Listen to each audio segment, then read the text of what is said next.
ဝိပဿနာကျင့်သိရှင်ရသို့အဲ့တော့ယောဂီတို့အကုန်လုံးမှတ်ထားပါမြတ်စွာဘုရားရဲ့တရားတော်တွေဟာနှစ်မျိုးမရှိဘူးဧကာယနောတလန်းနဲ့ဧကောဓမောတစ်ခုတည်းတလန်းနဲ့ပါဆိုမှနှစ်လန်းရှိပါလားအဲ့နှစ်လန်းရှိတော့တစ်မျိုးတော့မဟုတ်တော့ဘူးဟုတ်ပြီနော်အဲ့တော့ဧကာယကတချို့ကကျမ်းသွားမလိုက်နဲ့ကျမ်းပြောသွားမယ်မဟုတ်ပါဘူးဦးဇင်းခိပညာပဲတတ်တယ်ယတန်လို့တော့တပုတ်တော့စွန်းစားကောစားအပိုင်ရဒါပဲနဲ့တုတ်တန်ရဲ့သဘောဝိဓမာရဲ့သဘောတော့အကုန်သိတယ်မိမိခန္ဓာလေးကိုပေါက်အောင်ကြည့်ထားတယ်သူများကိုလှုပ်เสียမဟုတ်ဘူးသူများတရားပြဖို့အတွက်ကြုံတုံးတာမဟုတ်ဘူးကိုယ်ပိုင်အသိကိုယ်ပိုင်အကျင့်ကိုယ်တွေ့ရင်လို့ကျင့်လာခဲ့တယ်အဲ့တော့မြတ်စွာဘုရားတရားဘယ်လိုပဲကြည့်ကြည့်တစ်ခုတည်းပဲဘာဖြစ်လို့လဲဆိုတော့အားလုံးကလည်းအတူတူဖြစ်ကြလို့အဲ့တော့ကောင်းပြီဝိပဿနာကျင့်စဉ်လမ်းကြောင်းကြီးကိုသုတ်တန်တစ်ခုတည်းထုတ်ပြလို့မြတ်စွာဘုရားတက်တော်ရာရှိတဲ့အချိန်မှာနော်အန္တဝေတော်ကြီးထဲမှာတည်င်းသုံးနေတဲ့မထေရဘာရှိကုမာရကတ္တပအန္တဝေတော်ကြီးမှာတရားကျင့်နေရင်အတိတ်ကသတ္တပဘုရားလက်ထက်ကတရားကျင့်ဖို့ကျင့်ပဲဖြစ်တဲ့မြမာကြီးကသူ့ရှိလာပြီးတော့တရားကျင့်ဖို့အတွက်ကျင့်ဤပု္ပ္ပာလာထုတ်သွားတယ်အဲ့ဒီကျင့်ဤပု္ပ္ပာ15ချက်အဲ့15ချက်ကိုထုတ်တော့ဒီပု္ပ္ပာကိုဘုရားပဲဖြစ်နိုင်တယ်တဲ့သင်ဘုရားရှိသွားပါအဲ့လိုနဲ့ဘုရားရှိသွားတယ်မြတ်စွာဘုရားကိုလျှောက်တယ်နံပါတ်1ဘေးဘုံကဆရာတဲ့နံပါတ်1ကဘာလဲဆရာနံပါတ်1ကဆရာနံပါတ်2ကပညာရှိနံပါတ်2ကဘာလဲပညာရှိနံပါတ်3ကတောင်ဖို့ကြီးတဲ့နံပါတ်3ကတောင်ဖို့ကြီးဟောပြီလားနံပါတ်4ကနေ့ကမွေးတွေတောင်းနေတယ်နေ့ကဘာဖြစ်နေလဲနောက်တစ်ချက်ကညအခါကျတော့မိခိုးတွေထွက်နေတယ်မိခိုးနေနောက်တစ်ချက်ကျတော့ဓာလက်နဲ့တွေရှိတယ်တဲ့ဒီယူတွေပေါက်ဘူးတွေလက်သက်တွေလည်းရှိတယ်နောက်တစ်ခါကျတော့အစင်းစစ်တူရမယ်တဲ့အစင်းစစ်တူရမယ်အဲ့ဒီလိုနဲ့တောင်ကိုကြီးကိုဆရာနဲ့တပည့်ဆရာကတပည့်ကိုတူခိုင်းတယ်အဲ့ဒီတောင်ကိုကြီးတူလိုက်တော့နံပါတ်1အဲ့တောင်ကိုကြီးတွေကမင်းတို့ကြီးတွေ့တယ်တဲ့တောင်ကိုကြီးတွေပါတွေ့တယ်မင်းတို့ကြီးတွေ့တယ်ဆရာကျွန်တော်တို့ကမင်းတို့ကြီးတွေ့ပြီဘာလုပ်ရမလဲဟာငါတပည့်အဲ့ဒီမင်းတို့ကြီးကတော်ထုတ်လာတယ်မှန်ပြီနော်နောက်ဆက်တူတဲ့ခါကျတော့ဘာတွေ့လဲဆိုဖာပကုံကြီးဖာကြီးတွေ့တဲ့ခါကျတော့ဆရာကျွန်တော်ဖာကြီးတွေ့ပြီဘာလုပ်ရမလဲမောင်ရင်းနဲ့အဲ့ဒီဖာကိုလည်းဒီတောင်ဦးထဲမှာထားနေကတော်ထုတ်ပြလိုက်အဲ့လိုနဲ့ဖာကြီးကိုကတော်ထုတ်တော့ဖာကတောင်ဦးထဲရှိသလားအပြင်ရောက်သွားလားနောက်တစ်ခါဆက်တူတော့ဖာပေါ်သေးလားပေါ်တော့ဖာကတော်ထုတ်တော့မရှိတော့ဘူးလေဆက်တူတော့ဖာပြန်ပေါ်သေးလားပေါ်တော့အဲ့လိုရှေ့ဆက်တူတဲ့အခါကျဘာတွေ့လဲဆိုလမ်းနဲ့တွေ့လမ်းနဲ့တွေ့ပြီဆရာကျွန်တော်တို့လမ်းနဲ့တွေ့ပြီဘာဆက်လုပ်အောင်လဲငါတပည့်အဲ့ဒီလမ်းနဲ့တွေ့ကိုလည်းဖယ်ပြလိုက်ကလောထုတ်ပြလိုက်ဟောပြီလားနောက်တစ်ခါဆက်တူတဲ့အခါကျတော့ဘာတွေ့လဲဆိုတော့ရေစေးစပြရေစေးတောက်ရီဦးလေးမှာရေထဲတော့ဆိုရေစေးမခံဘူးလားအဲ့ရေစေးကဘာလို့ကြလဲရေထဲပါလာတဲ့အမိုက်တွေဓာတ်တွေကိုမပယ်ဘူးလားအဲ့တော့ရေစေးအဲ့ဒီရေစေးကြီးတွေ့တယ်ဆရာလည်းကျွန်တော်ဘာလုပ်ရမလဲငါတပည့်အဲ့ဒီရေစေးကိုလည်းတောင်ဦးထဲမှာထားနေကလောထုတ်ပြလိုက်အဲ့လိုနဲ့ရှေ့ဆက်ပြီးတော့ဘာတွေ့လဲဆိုတော့လိတ်တစ်ကောင်တွေ့ဆရာကျွန်တော်လက်ကြီးပေါ်လာတာဘာလို့ရမှာလဲငါတပည့်အဲ့ဒီလိတ်ကိုလည်းတောင်ဦးထဲမှာထားနေတယ်ကလောထုတ်ပြလိုက်အဲ့လိုကလောထုတ်ပြီးရှေ့ဆက်သွားတဲ့အခါကျတော့ဆရာကျွန်တော်ရှေ့ဆက်ပြလိုက်တာကတော့စိဏိတုံနဲ့ဓာတ်ကြီးတွေ့တယ်စိဏိတုံနဲ့ဓာတ်ပြီးတော့ကျွန်တော်ဘာလို့ရမလဲဆိုတော့ငါတပည့်အဲ့ဒီစိဏိတုံနဲ့ဓာတ်လေဒီတောင်ဦးထဲမှာထားနေအပြင်ရောက်ကလောထုတ်ပြလိုက်အဲ့လိုကလောထုတ်ပြီးတော့ရှေ့ဆက်တွေ့တဲ့အခါကျတော့ဘာတွေ့လဲဆိုတော့အသားတိကြီးနော်ဝတ်သားတွေသားတော်နဲ့နွားသားတွေမဲသားတွေပေါ့အဲ့လိုအသားတို့အသားတိကြီးအဲ့ဒီအသားတိကြီးတွေ့တဲ့ဆရာတဲ့ကျွန်တော်ဘာလုပ်အောင်လဲငါတပည့်အဲ့ဒီအသားတိတဲ့တောင်ပေါ်ထဲမှာထားနေတယ်အပြင်ကိုကလောထုတ်ပြလာတယ်အဲ့လိုနဲ့ရှေ့ဆက်တွေ့တဲ့အခါကျတော့ဘာတွေ့လဲဆိုတော့နဂါးကြီးတွေ့တယ်ဆရာနဂါးကြီးတွေ့ပြီးကျွန်တော်ဘာလုပ်အောင်လဲဆိုငါတပည့်အဲ့နဂါးကြီးကိုရှင်းဖို့လိုက်အဲ့ဒါပါလဲလို့မေးဝိပဿနာကျင့်တဲ့လမ်းကြောင်းကြီးကိုပေါ်ပြခြင်းဖြစ်ပါသည်နော်ဝိပဿနာကျင့်တဲ့လမ်းကြောင်းကြီးအဲ့ဒီဝိပဿနာကျင့်တဲ့လမ်းကြောင်းကိုဦးဇင်းဟောတဲ့အခါမှာအကျင့်ကံမရှိတဲ့ပုဂ္ဂိုလ်တွေကတော့နည်းနည်းနာမနည်းနည်းလေးခက်မယ်သို့တော်လည်းပဲဘုဒ္ဓရအောင်နာပါဓမ္မတောင်းနာအကျိုးရှိပါတယ်အဲ့ဒါကအပိုင်း၃ပိုင်းရှိပါတယ်နံပါတ်1အပိုင်းကတရားမကျင့်ပြီးရှေ့ဖို့၌ပြည့်စုံရမယ်အချက် နံပါတ်2အချက်ကတရားကျင့်တဲ့အချက်နံပါတ်3ကဝိပဿနာဆိုပြီးတော့နော်ပညာအချက်သီလသမာဓိပညာ3ချက်မရအောင်လားနံပါတ်1က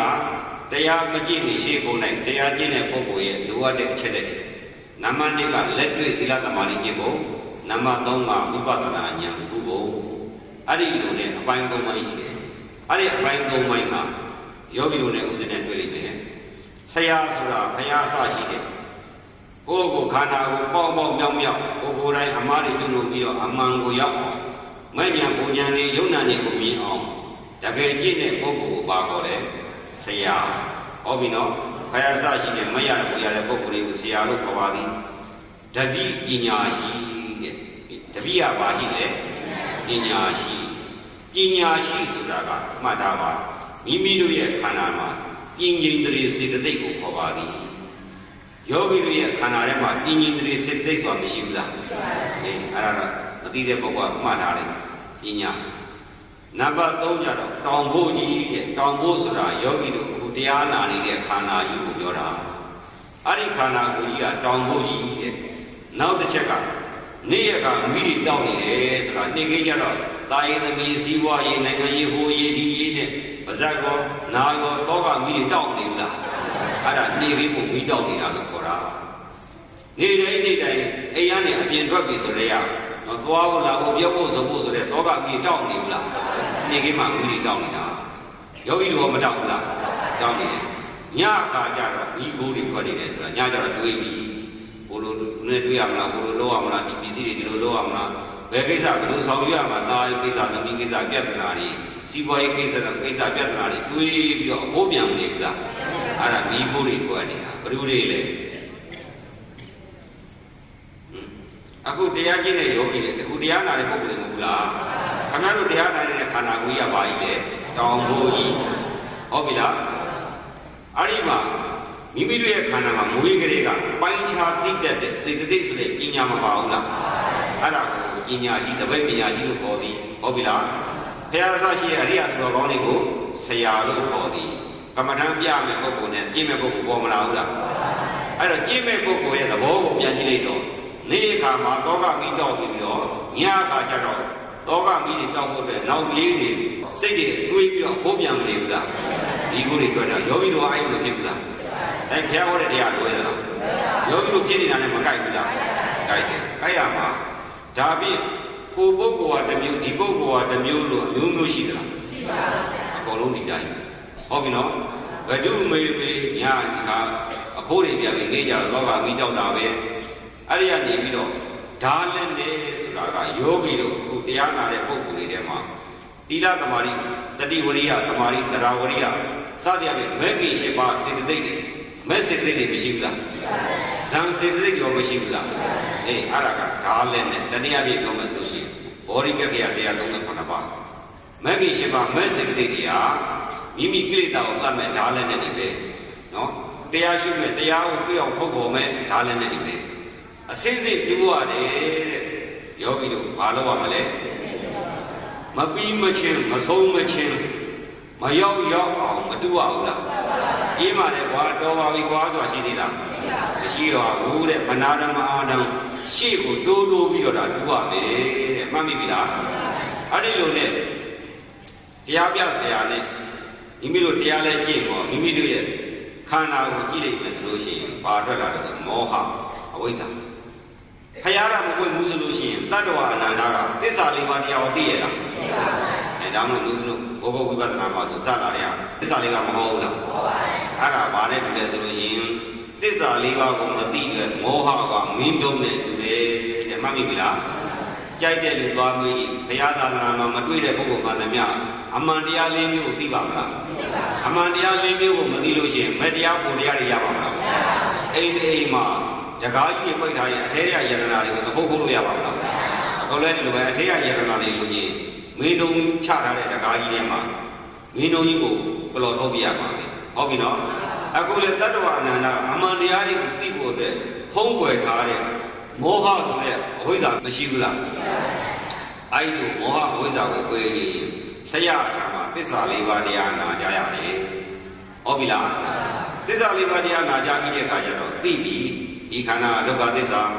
နော်ကိုယ်လေးနာလေးသိလေးဖောက်ပြန်လေးဒီမူကြောင့်မိုးကမကြောင့်စားတော့လည်းတစ်မျိုးမစားတော့လည်းတစ်မျိုးတဲ့တော့လည်းတစ်မျိုးမတဲ့တော့လည်းတစ်မျိုးဟုတ်ပြီလားအမျိုးမျိုးဖောက်ပြန်ရစ်ဆက်နေတာသူများမေးဖို့လိုသေးလားဟောသဘောသိလာပြီဟာဒီခန္ဓာမှာအာယုံနဲ့တွေ့လာလို့ရှိရင်ကောင်းတဲ့အာယုံကိုမလိုချင်ဘူးလားလိုချင်တယ်ဆိုတာပါလေတဏှာအကြောင်းဒုက္ခရောက်တဲ့အကြောင်းသမုဒယသစ္စာအမှန်မရှိဘူးလားဟိုလူမှမရှိဘူးဒီလူမှရှိတယ်လို့ရှိသလား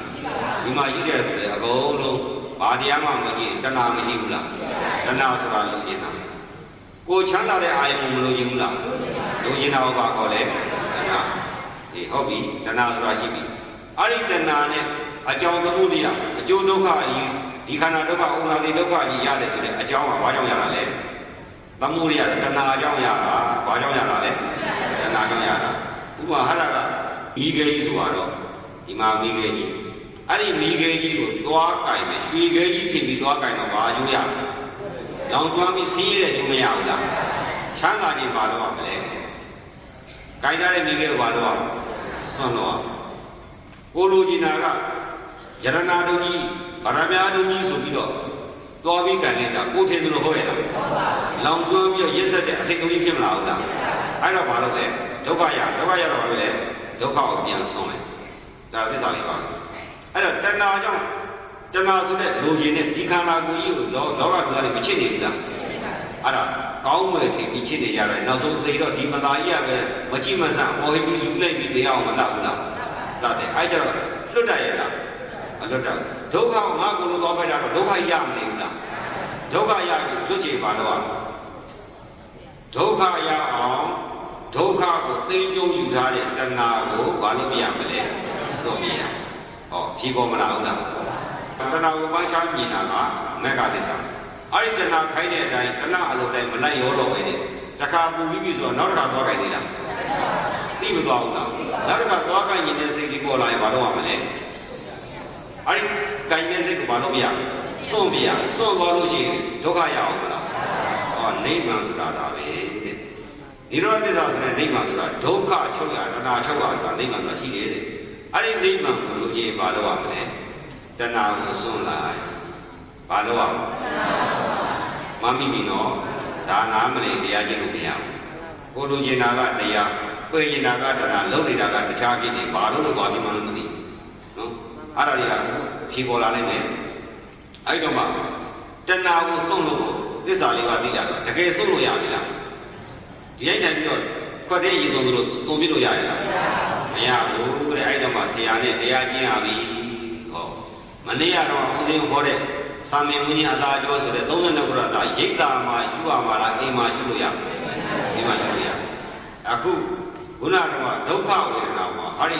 ကြိုက်တဲ့ထုံကျင်လာတော့ယုံကြည်ရက်ဆက်တာတော့မဆင်းရဲဘူးလားအဲ့ဆင်းရဲတော့တတ်တာရအောင်မလို့နေဘူးလားအဲ့တဏှာကိုဘုလို့ပြင်စားရပါမလားအဲ့ဒါကိုသိရင်ရိတ်တာကိုသွားရတာဟုတ်ပြီလားတရားရိတ်တာသွားတယ်ဆိုတဲ့အဓိပ္ပာယ်လည်းရှိသေးတယ်ရိတ်တာဘာကြောင့်သွားရလဲဆိုတာရန်တန်သွားလို့မရဘူးရိတ်တာသွားတဲ့အဓိပ္ပာယ်ရိတ်တာသွားတဲ့အကြောင်းကိုသိတယ်ခုနကတော့သစ္စာလေးပါးကိုဟောပြောမယ်ပြောပြီးတော့ဆရာနဲ့တပည့်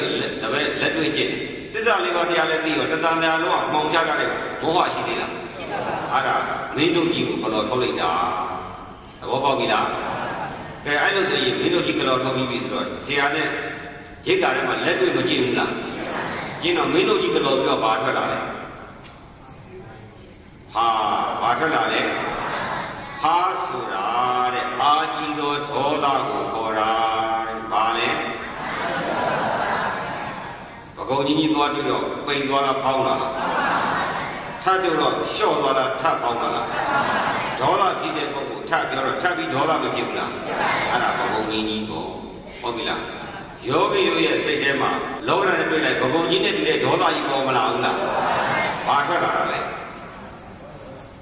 ဟာထွက်လာတာဒေါသကြီးဘူးတော့ဟာမထွက်လာဘူးလားထွက်လာတယ်ဟာကိုဒေါသလို့ခေါ်သည်အဲ့ဒါကိုဘာလို့ပြရမှာလဲကလောထုတ်ပြလိုက်ဆိုတော့ဒီတောင်ပေါ်ကြီးထဲမှာဟာဒီတော့ဒေါသရှိနေဖို့လိုသေးလားမလိုတော့ဘူးနော်ဓမ္မနာတော့အဲ့ဒီကနေပြီးတော့ဦးဇင်းတို့ပြဿနာရှင်းတော့မှာအဲ့တော့ရှေ့ဆက်တူးတဲ့အခါကျတော့လမ်းနဲ့တွေ့တဲ့အဲ့ဒါတွေကတော်တော်ရှင်းရပါတယ်လမ်းနဲ့တွေ့ဆိုတာ မြတ်စွာဘုရားရဲ့တရားကျင့်တဲ့ကျင့်စဉ်မှာလမ်းနှစ်သွယ်ပဲရှိပါတယ်နှစ်သွယ်ဆိုတာလည်းတစ်မျိုးလေးပါပဲ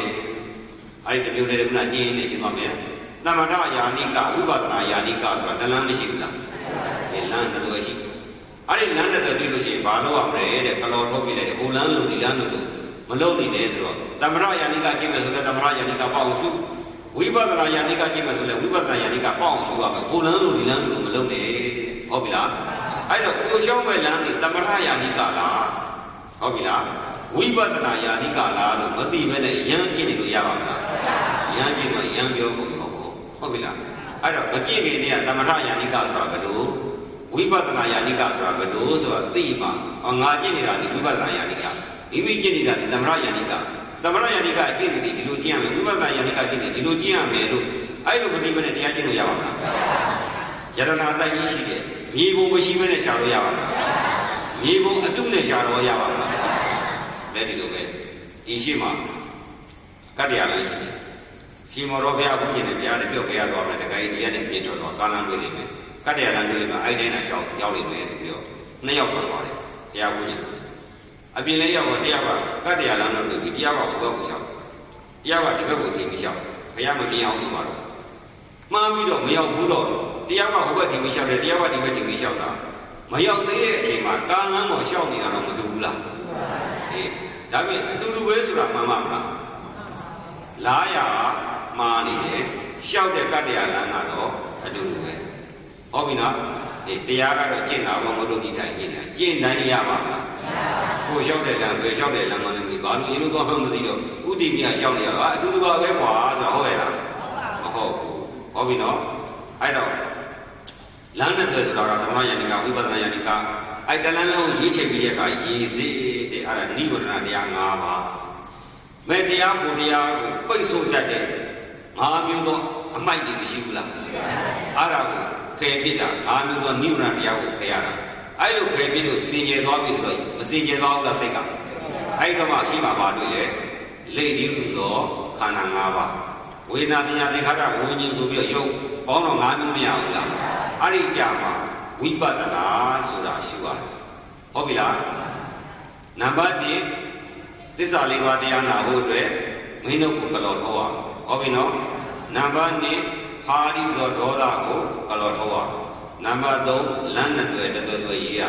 နံပါတ်4ရည်စင်းတဲ့တူတဲ့နိဗ္ဗာန်တရား၅ပါးတွေပယ်ပြရအဲ့ဒါပယ်ပြီးတော့ဘာရောက်ပါပြီလဲခန္ဓာ၅ပါးဆိုတဲ့ဝိပဿနာရှိတဲ့တရားတွေပေါ်မလာဘူးလားအခုကရည်စင်းလဲစစ်လားမစစ်တာလည်းမသိဘူးလမ်းနဲ့တွေ့ရဘယ်လမ်းမှလည်းမသိဘူးဖားကလည်းဘယ်နေရာမှလည်းမသိဘယ်လိုပေါ်ထုတ်တာမှလည်းမသိပဲနဲ့ရမ်းကြသွားတာပဲပြန်လာတာပဲဟုတ်ပြီလားဒိဋ္ဌာကြတော့ငြိမ်ပြီးတော့ပြန်လာတာပဲငါဒီဖားကတော်နေတာလားလည်းမသိဘူးလမ်းနဲ့တွေ့ဆိုတာလည်းမသိဘူးရည်စင်းစစ်နေတာလည်းမသိပဲနဲ့ငုတ်တော့ကြီးထိုင်ပြီးမှတ်တိုင်းတရားမဟုတ်ဘူးဟုတ်ပြီလားအဲ့ဒါကိုဒကာဓမ္မတွေမှတ်ကောင်းပြီမြတ်စွာဘုရားဟောတဲ့တရားမှာသစ္စာလေးပါးတရားကိုမသိဘဲနဲ့တရားကျင့်လို့ရပါမလားရဟန်းသံပြီးတရားကျင့်လို့ရလားဒီမှာရှိတဲ့ယောဂီတွေဆရာကိုယ်တိုင်မဟုတ်ဘူးကောပေါက်ပြီးတဲ့ဆရာနဲ့တွေ့ပြီးတော့ဝိပဿနာတရားကျင့်စီနေတဲ့ကွာသစ္စာလေးပါးကိုမညွှန်ကြားဘဲနဲ့ယောဂီတရားကျင့်လို့ရပါမလားဆရာကိုကြော်တက်လို့ရလားတူတူပဲနှမျိုးရှိသေးလားအေးသစ္စာလေးပါးတရားနာမယ်မဂ္ဂင်၈ပါးအကျင့်တရားမှာလက်နဲ့နေတဲ့ဘောဓိပက္ခယတရားသုံးခုပါပါပြီးတော့တောင်ပိုးနဲ့တွေ့ဒီခန္ဓာကိုယ်ကြီးကိုတူးသွားဟုတ်ပြီလားတူးတော့ဘာသာတွေ့လဲမင်းတို့ကလောပြီးပြီလေ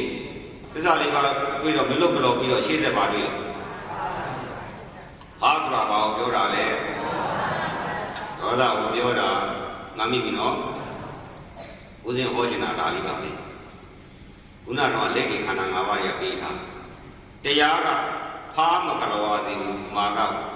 လိစ္ဆာဒုက္ခအနတ္တအရှုနေပြီတရားလည်းရှုရင်းနဲ့ကြာကြာနေတော့ပါပြတယ်အောက်ကကြိုက်တာခဲတာထုံနာကျင်တာတွေပေါ်မလာဘူးလားအခုယောဂီတရားနာတာငြင်းနာနိုင်လားဘောလို့ပြောတယ်လို့ဟုတ်ပဲလားငြင်းကဦးစင်းဟောနေတာလှုပ်တာပါလားခင်ဗျားတို့ကြည့်လှုပ်တာပါလားပါဘာလို့မလှုပ်တာအသားနဲ့ပဲညောင်းတာပေါ့အောက်မှာပူချိလေးတောင်းနေတာမသိဘူးလားဒေါသရှိသလားအားကတော့အားဟုတ်ပြီလားဒါ ဒါပေမဲ့တရားလည်းထိုင်ပြီတဲ့အဲ့တော့တရားမထိုင်ခင်မှာလမ်းတော့လမ်းနဲ့တွေ့ရွေးရတော့မယ်လမ်းနဲ့တွေ့ရေးရမယ်ဆိုတော့ကမ္မထံဆိုတာကမ္မဆိုတာအလုပ်ထမ်းဆိုတာတရားမိမိခန္ဓာလေးကတရားရှုဖို့သို့မဟုတ်ဒီစိတ်ကမတန်ရှင်းတော့တန်ရှင်းအောင်လုပ်ဖို့အတွက်ပြေလွှာပြန့်လွင့်နေတဲ့စိတ်ကိုတည်ငြိမ်မှတန်ရှင်းလို့ရမှာမဟုတ်လားအဲ့တော့ဒီစိတ်ကလေးတည်ဖို့အတွက်တဏှာထားဖို့မလိုဘူးလားအဲ့ဒါကိုကမ္မထံလို့ခေါ်သည်ကမ္မဆိုတာအလုပ်ထမ်းဆိုတာတရားဈေးအောင်မယ်ဆိုဈေးဆိုင်လေးရကိုယ့်ရဲ့စီးပွားရှာတဲ့နေရာလေလုပ်ပဲဆိုလေဘွက်လေးသင်္นานကြောင်းဆိုသင်္นานကြောင်းတဏှာမိရတော့မရှိဘူးလားအဲ့ဒါကိုကမ္မထံလို့ခေါ်တယ်ကမ္မထံလည်းအားထုတ်တယ်ကမ္မထံလည်းဘာမှမသိဟုတ်ပြီလားဘာမှမသိတော့ဘာမှမသိဖြစ်မှာပေါ့အဲ့တော့ကမ္မထံဆိုတော့ဈေးရောက်တဲ့ပုဂ္ဂိုလ်ကလေလုပ်တဲ့ပုဂ္ဂိုလ်ဟဲ့နေပူကြီးရဲ့ကြောဘွက်ခံပြီးဒုက္ခခံပြီးရှားလာလို့ပြောဖို့လိုသေးလားကိုယ်လို့ဒါပြင်ထေထုံးတဲ့လူကလည်းအချိန်တန်ပါရမလဲပတ်စံမရဈေးရောက်တဲ့လူကလည်းဈေးရောက်တဲ့ထေထုံးတာနဲ့နေရာချင်းအလုပ်ချင်းမတူဘဲနဲ့အဖြေကပါသွားတယ်လေ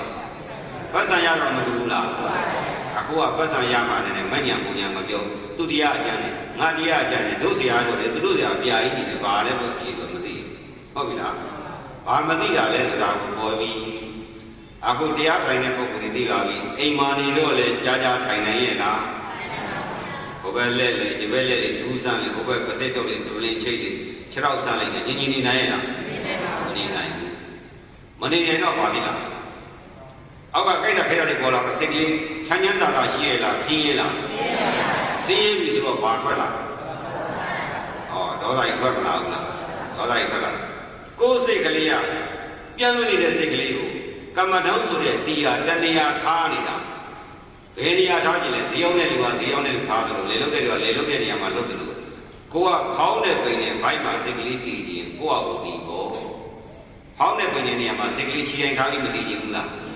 တည်ခြင်းကိုကကိုတည်ပေါ့သွားပြီးဟာဘာဖြစ်တယ်သွားပြီးလို့လို့သေးလားဒါငယ်တိတ်မှာစိတ်ကလေးတည်ပြီးတော့ပြန့်နေတဲ့စိတ်ကလေးမပြန့်လဲအောင်တည်ထားခြင်းနဲ့အာသာရှိရင်ကိုကကိုငယ်တိတ်ပြီပေါ့ရင်းဖို့လို့သေးလားအဲ့ဒါကိုဆရာကသင်ပေးရနော်အဲ့လိုမထားခြင်းကိုဝလေတွက်လေအာနာပါနကိုရှုခြင်းတယ်အဲ့လိုရှုပြီးတော့ဝလေတွက်လေထိတာကိုသိပြီးတော့ထိချက်ကလေးကိုတတိထားပြီးစိတ်ကလေးမသွားအောင်သိသိပြီးတော့တည်ထားရင်မရဘူးလားအဲ့ဒါကကိုယ်လုံးမကိုယ်လုံးကကိုယ်လုံးဖောင်းနာပိနာကိုယ်လုံးကိုရှုတာတော့မပြောနဲ့ရှုတာသွားပြီးစိတ်ကလေးတည်တိုင်းဖောင်းနာပိနာအပြည့်မပြောနဲ့ကိုယ်လုံးကိုယ်လုံးကိုယ်စိတ်ကလေးကိုကြီးချုပ်ပြီးတည်ဖို့လိုတာအဲ့လိုဆိုကမ္မထံဆိုတာပြိုင်ဖို့ညီဖို့လိုသေးလားမသိဘူးဒုတရားကအမှတ်တာမှအမှတ်မှတရားညီဖို့နော်အဲ့ဒါဘာလို့လဲဆိုတော့ဆရာကိုယ်တိုင်ကိုစည်းတဲ့ပြင်အထီးမှမသိတော့ပြောကုန်တာဟုတ်ပြီနော်ရောသူကြီးတွေတရားရေးတာသွားပြီးတော့အပြန်အားကုသိုလ်ထည့်ပေးတာဆရာထည့်ပေးတာဟုတ်ပြီလားကောင်းပြီအဲ့ဒီလိုနဲ့ရှေ့စိတ်လေးပေါ်လာတယ်သာစိတ်ပေါ်တယ်နောက်စိတ်ကရှုတဲ့ဖြစ်ဖြစ်လို့ရှုတယ်မရဘူးလားအဲ့ဒါနာနာချင်းတည်တဲ့ကမ္မထံဟုတ်ပြီနော်ခေါင်းနဲ့ပင်နာသူကတော့ငရိတ်ဆိုတာရုပ်ကိုတည်တဲ့ကမ္မထံအဲ့ဒါမှမဟုတ်တင်းတာတောင်းတာဒုံနာကျင်တာဆိုပြီးတော့ဓာတ်လေးပါးရွှေ့ရင်လည်းဓာတ်ကမ္မထံဟုတ်ပြီလားအယုစုကိုအောင်ပြီးမယ်ဆိုရင်လည်းအယုစုမှာစိတ်ကလေးအောင်ပြီးအယုစုလို့တည်အဲ့ဒါအယုစုကမ္မထံကိုအာသာရှိတာကိုယ်လို့သူများနဲ့တော့မရှုံးဟုတ်ပြီလားသူတရားကျမ်းနဲ့ငါတရားနည်းပဲဆိုတာပြိုင်ဖို့လိုသေးလားအခုကမ္မထံဆိုတော့စိတ်ကလေးကိုအာသာရှိရပြီးရင်တာမှားတာရှိလားဆရာကအဲ့လိုသင်ပေးလေတရားပြင်ဆရာပြင်ရှိသေးလားရှိတယ်ဆိုတာတော့ပြဿနာတစ်ခုဖြစ်နေနော်အဲ့တော့ကောင်းပြီအဲ့လိုနဲ့စိတ်ကလေးကအကျဉ်းထွက်လေရှင်းစိတ်ပေါ်လာလေနောက်စိတ်ကဖြစ်ပြလို့ရှုလေနောက်တစ်ခါသမီးစိတ်ပေါ်လာလေနောက်စိတ်ကပြန်ရှုလေဖြစ်ပြလို့ရှုလေစိတ်တစ်လုံးပေါ်တိုင်းသူ့ရဲ့ကမ္မထံသူ့ရဲ့အလုပ်ကရှင်းစိတ်ဖြစ်လာတာကိုနောက်စိတ်ကရှုရမှာသူ့အလုပ်ဟုတ်ပြီလားသတိထားတယ်ဟောင်းတယ်ဆိုတော့မှတ်တယ်ပိန်တယ်လို့မှတ်တယ်ဟောင်းရုပ်ပေါ်တော့ဟောင်းတယ်လို့မှတ်တော့စိတ်ကလေးထွက်သီလားပိန်ရုပ်ပေါ်တော့ပိန်ရုပ်မှတ်တော့စိတ်ကလေးထွက်သီလားအကိထွက်သွားရင်ကိုယ်ကမ္မထံမူလကမ္မထံကိုပြန်မှတ်ဖို့ဟုတ်ပြီလားကိုယ်လို့ကိုလမ်းကိုရောက်ဖို့ဟုတ်ပြီလားအဲ့ဒီလိုနဲ့တော့အာနာပါနကမ္မထံကပြင်းပြင်းမရှိပါဘူးတဲ့သိရင်ကရှုရှဲနဲ့ကြံတယ်တရားမဟုတ်ဘူးတဲ့လုံးပြန်တာပဲယောဂီတို့ပြင်းပြင်းရှုတာတရားလားမတရားဘူးလားမပြောရဘူးအဲ့ဒါစာမဖတ်ဘူးပြင်းပြင်းရှုတယ်ဆိုတာမြတ်စွာဘုရားဟောတဲ့ဒေသနာမှာပြင်းပြင်းမရှိပါဘူးလို့တလုံးမှမပါဘူးပါတာကတော့ပြင်းပြင်းရှိပါမယ်လို့ပါတယ်ဒါပဲနဲ့ဘယ်လိုဖြစ်လဲပြင်းပြင်းရှိနေအားတရားမဟုတ်ဘူးပတ္တံဗယံကာယတေခါရ ပတ်သက်မြန်ကာယတက္ကလည်းတော့အစင်မြင့်ရာကနေရာကိုအစင်ဟုတ်ပြီလားပူရာမအေးရာတို့အစင်အဲ့လိုပြောင်းလဲခြင်းမရှိဘူးလား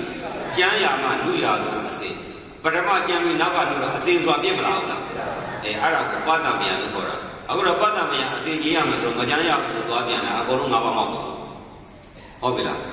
အဲ့လိုဆိုရင်ကျမ်းကြီးကျမ်းလူကြီးလူသူ့ဘာသူလူကြီးလူကျမ်းကြီးကျမ်းဟုတ်ပြီလာ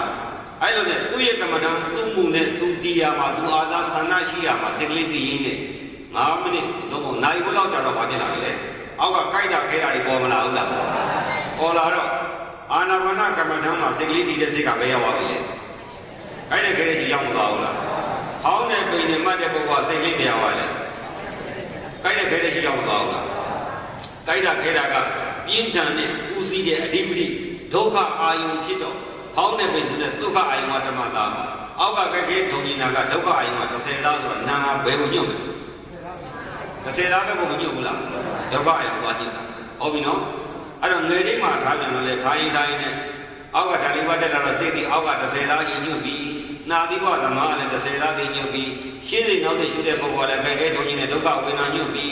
ဟောင်းတဲ့ပိန်ကြီးလည်းဒုက္ခဝေဒနာညွတ်ပြီးဒုက္ခအာယုံမှာသွားပြီးဇာမပေါင်းမှုလားကဲလုပ်လေညညာပေါ့ဟုတ်ပြီလားအဲ့တော့ခိုက်ရခရကိုသွားပေါင်းတော့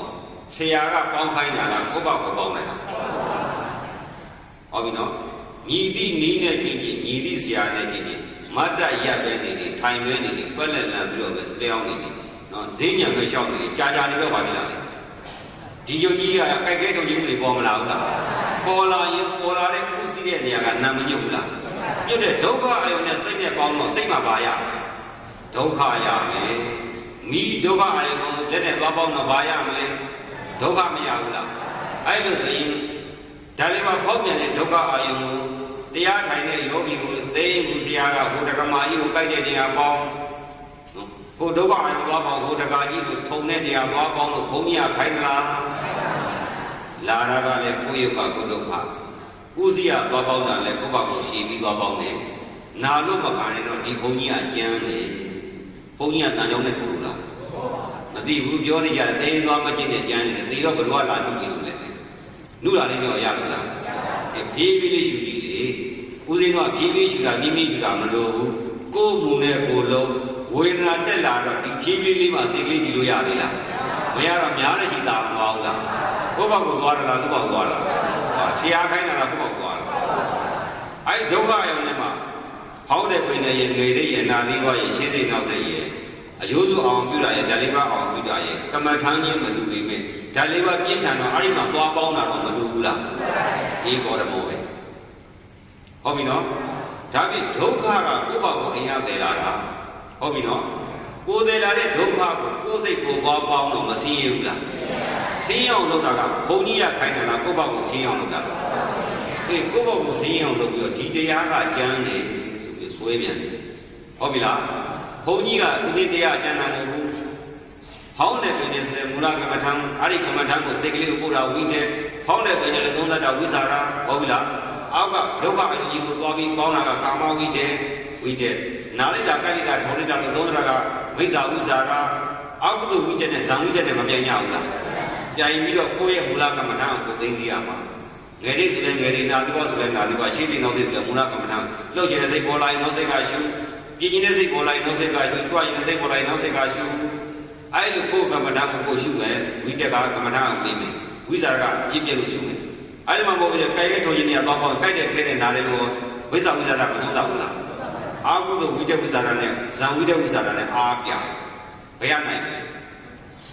အားသာတဲ့ဘကနိုင်မှာပေါ့ဟုတ်ပြီလားအဲ့တော့တရားဘာနဲ့အားထုတ်ရမှာအားနဲ့ထုတ်ရမှာမဟုတ်ဘူးလားအချောင်မှထုတ်လို့ရသလားမလေးတရားအားထုတ်တယ်ဆိုတာအလကားအလုံးမရှိလို့သွားပြီးအားလို့သွားထုတ်တာမဟုတ်ဘူးကာမဝိတက်ရဲ့အားနဲ့ဇံဝိတက်ရဲ့အားတရားအားဝိရိယသတိယသမာဓိအားအဲ့ဒီအား၅ပါးနဲ့ဒုက္ခအယုံကိုသွားဆက်တာတဲ့စိတ်ကိုမသိသိရဘူးလားဟောင်းနေပြီလေသူကိုယ်ကမ္မနာကိုသိသိပေါ့နာသီဘောဆိုနာတော့သိသိအားမရှိရပါလားအခုတော့ဘယ်လိုဖြစ်လဲဆိုတော့အတိနဲ့မြင်ဟောအတိနဲ့မြင်လိုက်ပါတဲ့ဝေးမခံနေဟောလာပြန်တယ်နောက်တစ်မျိုးကြတော့အမှတ်နဲ့မြင်တဲ့အဲ့လိုဆိုယောဂီမ ပြင်မဲနဲ့ဝေဒနာတက်တယ်တော့သိရင်သွားမကြည့်နဲ့တဏှာကြီးကျမ်းနေပင်ပန်းနေဆိုတော့အဲ့တော့ရိတ်တာကတက်တာတဲ့တဏှာကြီးကမ္မထမ်းနဲ့သွားရောဝေဒနာတက်တော့ဘာလို့ခိုင်းလဲမပြေခိုင်းဘူးလားဘာဖြစ်လို့ပြေခိုင်းလဲတိမခံနိုင်လို့ဟုတ်ပြီလားတိမခံနိုင်တော့ဘာထွက်လာပြီလဲဒေါသကြီးတော့ဖားထွက်မလာဘူးလားမြတ်စွာဘုရားကဖားကိုကတော်ထုတ်ခိုင်းတာလားမွေးခိုင်းတာလားပြင်လိုက်တော့ဖားထွက်သွားတာနောက်တစ်ခါပြန်ပြီးခဲလာတော့နောက်တစ်ခါဘာထွက်လာပြန်ပြီလဲကမာလေးတရားကျင့်တာကမာလေးဒေသနာနဲ့ကြိုက်တာဘုရားကတော့ဖားကိုကတော်ထုတ်ကြကြတယ်သူကဖားမွေးမြူပြီးလို့ပြီးတော့ဖားကတော်ထုတ်တဲ့ကမ္မထမ်းသွားမလို့နဲ့ကျမ်းနဲ့တင်းသနေတာတတ်တာပဲအောင်လံပါဆိုဟာအဲ့ဘုန်းတော်မကျင့်နေတယ်အရှင်းလက်လက်သနေတာဟုတ်တယ်လို့ကြင်ညာလိုက်တယ်မသေးခင်ရှင်လုံးတတ်ထားတာဒိဋ္ဌိတနာကိုဟုတ်ပြီလားအချောင်းနေလို့မတတ်ချင်သေးပေါ့မတကတော့ကြော့ဘယ်တော့နေနိုင်လဲအခုအချောင်းသမားတွေနေကြကြတော့သေးတဲ့ခါတော့ပါပြီးပါပြီလေချောင်းနိုင်သေးလားမသေးခင်ပြည့်စုံတဲ့ချမ်းသာတဲ့ဆိုပြီးပျော်နေတဲ့ပုဂ္ဂိုလ်သိပါပြီ။အော်ပြီမသေးခင်ပျော်တဲ့ပုဂ္ဂိုလ်သိပါပြီမလဲ။ဘာဖြစ်လို့ဟောတာလဲ။အာကိုင်လို့ဟောသည်ဟုတ်ပြီလား။မခံစားကျင်တာပါလေဒေါသဟုတ်ပြီနော်ဒေါသတိတော့ဘာကြီးထွက်မလာဘူးလား။ဘာကြီးမှငယ်တဲ့မှသူ့ဘာသူဖြည်းဖြည်းကြံကြံရှုရှင်းစိတ်နောက်စိတ်ကျဲတယ်လို့လားမှဖားထွက်လာရင်ဒေါသကြီးထွက်မလာဘူးလား။အားလုံးမတူဘူးလား။တွေးပါလို့ရမလဲဒီဖားကိုကလော်ထုတ်ရကလော်ထုတ်တဲ့ဥစ္စာနီးမှန်လားမမှန်လားစိပေါ့ဟုတ်ပြီလားပြင်လိုက်တယ်ဆိုတော့သူတို့ကဥစဉ်တို့ဘာပြောလဲဆိုတော့ဝေဒနာကြီးပြေးတိုင်းကကိုယ့်ကိုညှင်းစေတာတဲ့အတ္တကိလမဟာနိယောဂကျင့်စီဟောလုပ်တယ်အဲ့တော့ဥစဉ်တို့ကပြန်ပြောတယ်လေအတ္တကိလမဟာနိယောဂကျင့်စီဆိုတာကစိတ်ရောကိုယ်ရောမဲ့ကိရှိပါမလျော်ညီပဲနဲ့ပွေးတိပြီးတော့အပင်မအစင်းရဲခန္ဓာခွေးလိုနွားလိုဟာလားနွားတွေလိုဂျိုတက်ပြာပုံတွေမှာအဲ့ခွေးလိုပဲအမိတွေတက်အိန္ဒိယနိုင်ငံမှာကျင့်တာကိုရောစိတ်ကောမစင်းရဘူးလားအခုမှကြည့်တဲ့အိန္ဒိယမှာဂျင်းကြီးတွေဝိဇ္ဇစစ်ကြီးနဲ့ကြောက်ပြီးဟိုကြောက်တော်ရောအေးစက်တွေမှာခြေထောက်တစ်ချောင်းမြောက်နှစ်ချောင်းမြောက်ပြီးတော့ဒုက္ခခံဒီစိတ်ဒီဟုတ်ကိုဒုက္ခပင်မညှင်းစေခံရလို့ရှိရင်အတိတ်ကပြုခဲ့တဲ့အာဟုတွေကုန်တယ်ဆိုပြီးဒုက္ခခံတာအဲ့ဒါမှအတ္တကိလမဟာနိယောဂလို့ခေါ်တယ်ဟုတ်ပြီလားအဲ့ဒီမှာသစ္စကပရပိုက်ကိုကြတော့ဘာလဲဆိုလို့ရှိရင်ကာမဒုက္ခလိကနိယောဂအချင်းမျက်စိကိုตาရတဲ့အာရုံလေးပြေးလိုက်လို့ရှိရင်စိတ်ကမချမ်းသာဘူးလားစိတ်အားရှိတာနှာခေါင်းကိုလည်းကောင်းတဲ့အနံ့တွေပြေးစိတ်ချမ်းသာရှာကိုလည်းကောင်းတဲ့ရတာလေးစားကောင်းတဲ့အပြုတွေပြေးကာမဂုဏ်တွေခံစားစိတ်မချမ်းသာဘူးလားအဲ့လိုစိတ်ကလေးချမ်းသာပြီးကာမဂုဏ်အာယုံဒီကာမယုံချမ်းသာအောင်လုပ်တာဘာကျင့်တယ်လဲကာမဒုက္ခလိကနိယောဂမျက်စိဒီကာမဝိတုအစင်းဒုက္ခအာယုံကိုလက်ခံတာဘာလက်ခံတာလဲမျက်စိကလက်ခံသည်ယူပါယုံကိုဘာနဲ့ตาရပြီးတတ်တဲ့လဲမျက်စိမပါရပါမလားအစင်းယူပါယုံမျက်စိဒီဆိုခွက်နဲ့ခိုင်းလာတာအနံ့ယူပါယုံဒုက္ခအာယုံကိုနှာခေါင်းအနံ့နဲ့လက်ခံတာအဲ့လိုဆိုမျက်စိနာနာလျှာကိုဆိုတာဘာလဲကာမဂုဏ်အာယုံလက်ခံတဲ့ဌာနကြီးဖြစ်မလားဘူးလားအဲ့ဒါကာမဝိတုကိုခေါ်တယ်မှတ်ပြီနော်အဲ့ဒီကာမဝိတုကြီးကိုနော်ဝေဒနာတက်လာတော့ကြိုက်တာခဲတာမခံနိုင်တော့ဒီကာမဝိတုကြီးစီးရတော့ကာမဒုက္ခနဲ့ကာမဒုက္ခပြောင်းမလို့ဘူးလားပြင်လိုက်တယ်ဆိုတာဘာလို့တာလဲကာမယုတ်ကြီးကိုဒုက္ခပြောင်းမလို့ဘူးလားအဲ့ဒါကာမဒုက္ခလိကနိယောဂကြီးဟုတ်ပြီလားသူများကြမ်းနေကြတော့ကိုကာမဒုက္ခလိကနိယောဂတွေရောက်တာမသိဘူးဟုတ်ပြီလားဒါကြောင့်မို့လို့ခင်ဗျားတို့ဆရာကကိုစည်းတဲ့မြင်အထီးမှမသိပဲနဲ့သူများပြတဲ့ဆရာကိုမှရှိလားမရှိလားမသိခင်ဗျားတို့ကတရားလို့ရှိရင်ဆရာရှိသွားတာဆရာကိုယ်တိုင်ကတရားကြည့်ပြီလားတွေ့ပြီလားလို့မေးသလားဘေးတည်သွားတာကျေးဇူးရှင်းတာပဲပြန်လာတယ်ပါရတာမသိဘူးပါတာပဲပါတာတော့ကိုယ်ဘာရတယ်မသိသွားပြန်ပြီးနောက်တော့ခေါင်းအထုံးပြပြီးတော့ခိုင်းလောက်တာပဲဘာရတယ်ဘာနဲ့တတ်မှမလဲကဲယောဂီတို့ဘာနဲ့တတ်မှမလဲဟောမဖြေနိုင်ဘူးမှတ်ထားတော့ဖားထွက်လာမထွက်လာနဲ့တတ်မှတ်လို့မရဘူးလားကမ္မထမ်းကပြိုင်ဖို့လိုသေးလားဒါပြင်ဘယ်ကမ္မထမ်းနဲ့ဘယ်လိုကြည့်ကြကြာနေလို့ရှိရင်ဘာကြီးထွက်လာလဲမြတ်စွာဘုရားဘာလို့ရမလဲနံပါတ်1ဖားကလောထုတ်ဟုတ်ပြီနော်ဖားမကလောထုတ်ပဲနဲ့ပြေးလိမ့်မနေတယ်ဆိုနောက်တစ်ခါပြေးလဲနောက်တစ်ခါဖားထွက်လာပြန်ပြီပြေးလိုက်လေခန္ဓာနောက်တစ်ခါဝိညာဉ်တက်တော့နောက်ကဒေါသဘာကြီးထွက်လာပြန်ပြီဖားထွက်နေလားရှိနေလားတစခန်းတော်လဲဖားမွေးပြီးခဲ့တာပဲမကလောထုတ်ခဲ့ဘူးဖားမွေးပြီးပြင်းခဲ့တယ်ဟုတ်ပြီလား အဲ့ဒီလိုမှမဟုတ်ဘဲနဲ့ပေးတိတ်ပြီးပြစ်ချုပ်ခံလို့ရှိရင်စိတ်ရောမစင်းဘူးလားအဲ့ဒါဆိုအတ္တကိလမတာနိယောဂအကျင့်စဉ်ပေးတိတ်ခံတော့ဒေါသထွက်သလားလှုပ်ကျင်တာကြတော့ဒေါသထွက်လားမထွက်ဘူးဒေါသကြီးတော့ပါမထွက်ဘူးតែလှုပ်ပြင်းနေတဲ့ဆိုတာပါစိတ်လေချမ်းသာရကိုလိုချင်တာပါစိတ်လေတဏှာချမ်းသာရကိုလိုချင်တာပါလေပြင်းနေဆိုတာဆင်းရဲခြင်းလို့ပြင်းတာလားချမ်းသာခြင်းလို့ပြင်းတာကာမယုတ်ကြီးချမ်းသာခြင်းလို့လုံးတဲ့စေတနာတွေပါလေလောဘတဏှာဝေဒနာကနေဘာကူရပြီလဲတဏှာကူမသွားဘူးလားသွားတော့ကတော့တဏှာဖြတ်ဖို့သွားတာဟောအေးလိုက်တယ်ဟုတ်ပြီလားဓမ္မယုံနဲ့ကြတော့တဏှာကိုဖြတ်နေလားတဏှာကူနေလားဟုတ်ပြီလားစဉ်းစားရင်ဘာဖြစ်လို့တဏှာကူရလဲလှုပ်ချင်တဲ့ငါယုတ်ကြီးဒိဋ္ဌိလှုပ်ချင်တဲ့တာယာတာကိုတတ်တာအောင်လုပ်နေတဲ့လောဘအမှန်မသိတာမောဟငါသဘောငါရောက်အောင်လုပ်တဲ့မာနအကုသိုလ်တရားလေးပါပေါ်မလာဘူးလားပိဋိခံရင်လည်းအတ္တကိလမတာနိယောဂဒုက္ခအနာရိယောအနတ္တတိုင်တော့ဟုတ်ပြီလားကာမေတုကာမတုကလည်းရောဒီကာမဂုဏ်ကာမယုတ်ကြီးကိုချမ်းသာလို့တာပုရုဇဉ်လောက်တာလားအရိယာတွေလောက်တာလားအရိယာကသက်တာအောင်လုပ်သလားကြာကြာတိုင်းမှာခင်ဗျားတို့မားလေးရွှေလေးလုပ်နေတာအရိယာလုပ်သလားပုရုဇဉ်တွေလောက်တယ်မဟုတ်လားအဲ့တော့လှုပ်ပြနေတာဘုရုအကျင့်ဒါပေမဲ့တရားကျင့်နေတာကအရိယာကျင့်နေဆိုပြီးသွားတာကိုကြတော့ဘာအကျင့်ဖြစ်မသိဘူးတရားတော့ခိုင်လာတာပဲဓမ္မယုံထဲမှာဝိရာကတော့အကုန်အပြည့်စုံပဲဘာဖြစ်တဲ့ဘာရိုက်စားပြန်ဟုတ်ပြီလားတရားတက်တာမတက်တာတော့မသိဘူးသားတော့တက်ပါပဲဟုတ်ပြီလားမြတ်စွာဘုရားကဖားကတော့ဒုက္ခဆိုတော့ဖားမှုမျိုးလုံးအခုတော့ဒုက္ခဝေဒနာကာယသာဘုဒ္ဓပိသာကာယဝိညာဉ်ဥပ္ပစ္စတိဟာဒီကာယအောက်ကအမှန်နဲ့ကာယကိုတွေ့ရကမှာကာယဝိညာဉ်ဥပ္ပစ္စတိဒိဏံဒီတိကာယတံဘတ်တော်တဲ့အဲ့ဒီမှာရှိတယ်အဲ့ဒါကြီးတော့တော့နားမလဲတော့အဲ့ဒီကာယဝိညာဉ်ကကာယမှာဖြစ်တဲ့အနိဋ္ဌယတာဆိုးရတာတွေကိုမနှောက်ဖို့လုပ်နေတယ်မနောရောက်တော့ဖွက်ကြီးတဲ့ခန္ဓာတွေဝေဒနာကဒုက္ခရတာတွေခံစားတော့ဒုက္ခဝေဒနာမရဘူးလားအဲ့ဒီမှာဖြစ်တဲ့စိတ်ကမောဟနဲ့ပေါင်းပြီးတော့ဒိဋ္ဌိတွေဒေါသတွေကပ်ပြီးမလောင်ပြည့်ဘူးလားအဲ့ဒါကြောင့်ဆင်းရဲတာဟုတ်ပြီလားဆင်းရဲတာကယုံမှလားစိတ်မှလားဆင်းရဲတာအဲ့လိုဆိုရင်ခင်ဗျားတို့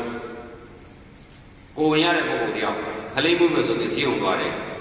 ကိုကြတော့မေးစိပြပြဘာကြီးကိုဓာတ်နဲ့ပွဲချလိုက်တာထခေါ်တော့လားဒါပေမဲ့စီးရတာရုပ်မှလားစိတ်မှလား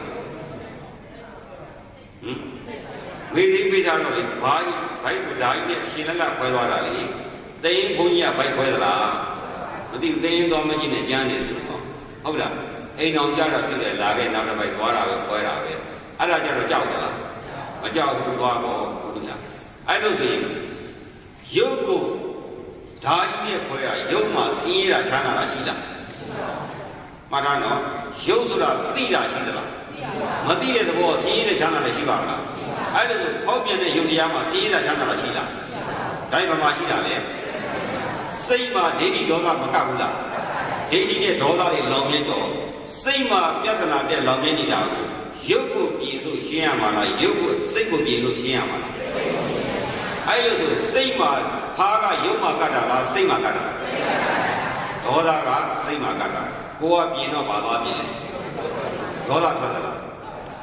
ဒေါသဘာထွက်သွားလားရုပ်မှာဒေါသမရှိတာ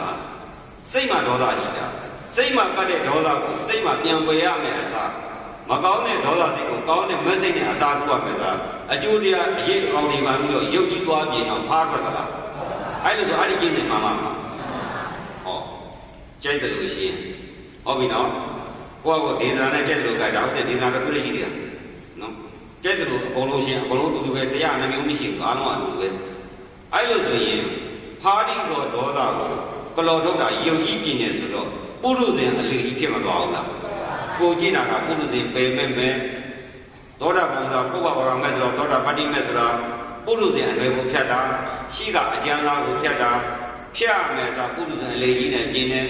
ခရစ်ယာန်မွတ်စလင်ဟိန္ဒူအကုန်ဒီပြည့်လူမျိုးတွေအကုန်လုံးနိုင်မပြင်းဘူးလားတို့ဗုဒ္ဓဘာသာလည်းဓမ္မအောင်နဲ့ပြင်တော့ဘာထူးတယ်လဲထူးသလားတရားကတော့ဝိပေါ့တကယ်လဲကြည့်ပါမဝိတော့တောင်ဘဝမရှိပဲဝိမလုံးနဲ့လို့ပြောတာသဘောပေါက်ပြီလားအဲ့လိုဆိုရင်ပုရုဇဉ်လူသားတွေကလည်းဒုက္ခဝေဒနာနဲ့ရင်ဆိုင်လာလို့ရှိရင်ဒုဒုက္ခကိုနော် မဲ့နဲ့မကြည့်ပဲနဲ့စိတ်အလိုနဲ့တရားနဲ့ပေါင်းပြီးတော့သူတို့ချမ်းသာတဲ့ထင်ရလုပ်တယ်စိတ်သွားရစိတ်ကကြွားနေတယ်ဆိုရင်နောက်ကယုံကြည်လိုက်မကြွားဘူးလားစိတ်ကမှားနေတယ်ဆိုရင်နောက်ကယုံကြည်လိုက်မမှားဘူးလားစိတ်အလိုတိုင်းနောက်ကယုံကြည်မလိုက်နေဘူးလားအဲ့ဒါပုရုဇဉ်အကျဉ်းသားတွေကညင်ပုရုဇဉ်မြတ်စွာဘုရားလက်ထက်မှာရှင်သာရိပုတ္တရာရှင်မောက္ခလန်တို့အင်ကြီးမြိုင်မှာနေသန့်စီရင်နဲ့မြတ်စွာဘုရားရဲ့တာနာတော်ကြီးကဒီလိုပဲအင်ကြီးမြိုင်ကိုအမြဲတမ်းစုကြည်နေမဲ့အရိယသူတော်ကောင်းတွေနဲ့အမြဲတမ်းပြည့်စုံနေမယ်ဆိုရင်အလွန်သားရမှာပဲလို့တွေးကြအဲ့လိုတွေးတဲ့အခါမှာရှင်သာရိပုတ္တရာကဘယ်လိုပြောလဲဆိုတော့စိတ်နောက်ကိုမပါဘဲနဲ့စိတ်ကိုကိုလိုရာနောက်ကိုပေါအောင်သင်နိုင်တဲ့ဆွဲနိုင်တဲ့ပုံကိုယ်တွေရှိရင်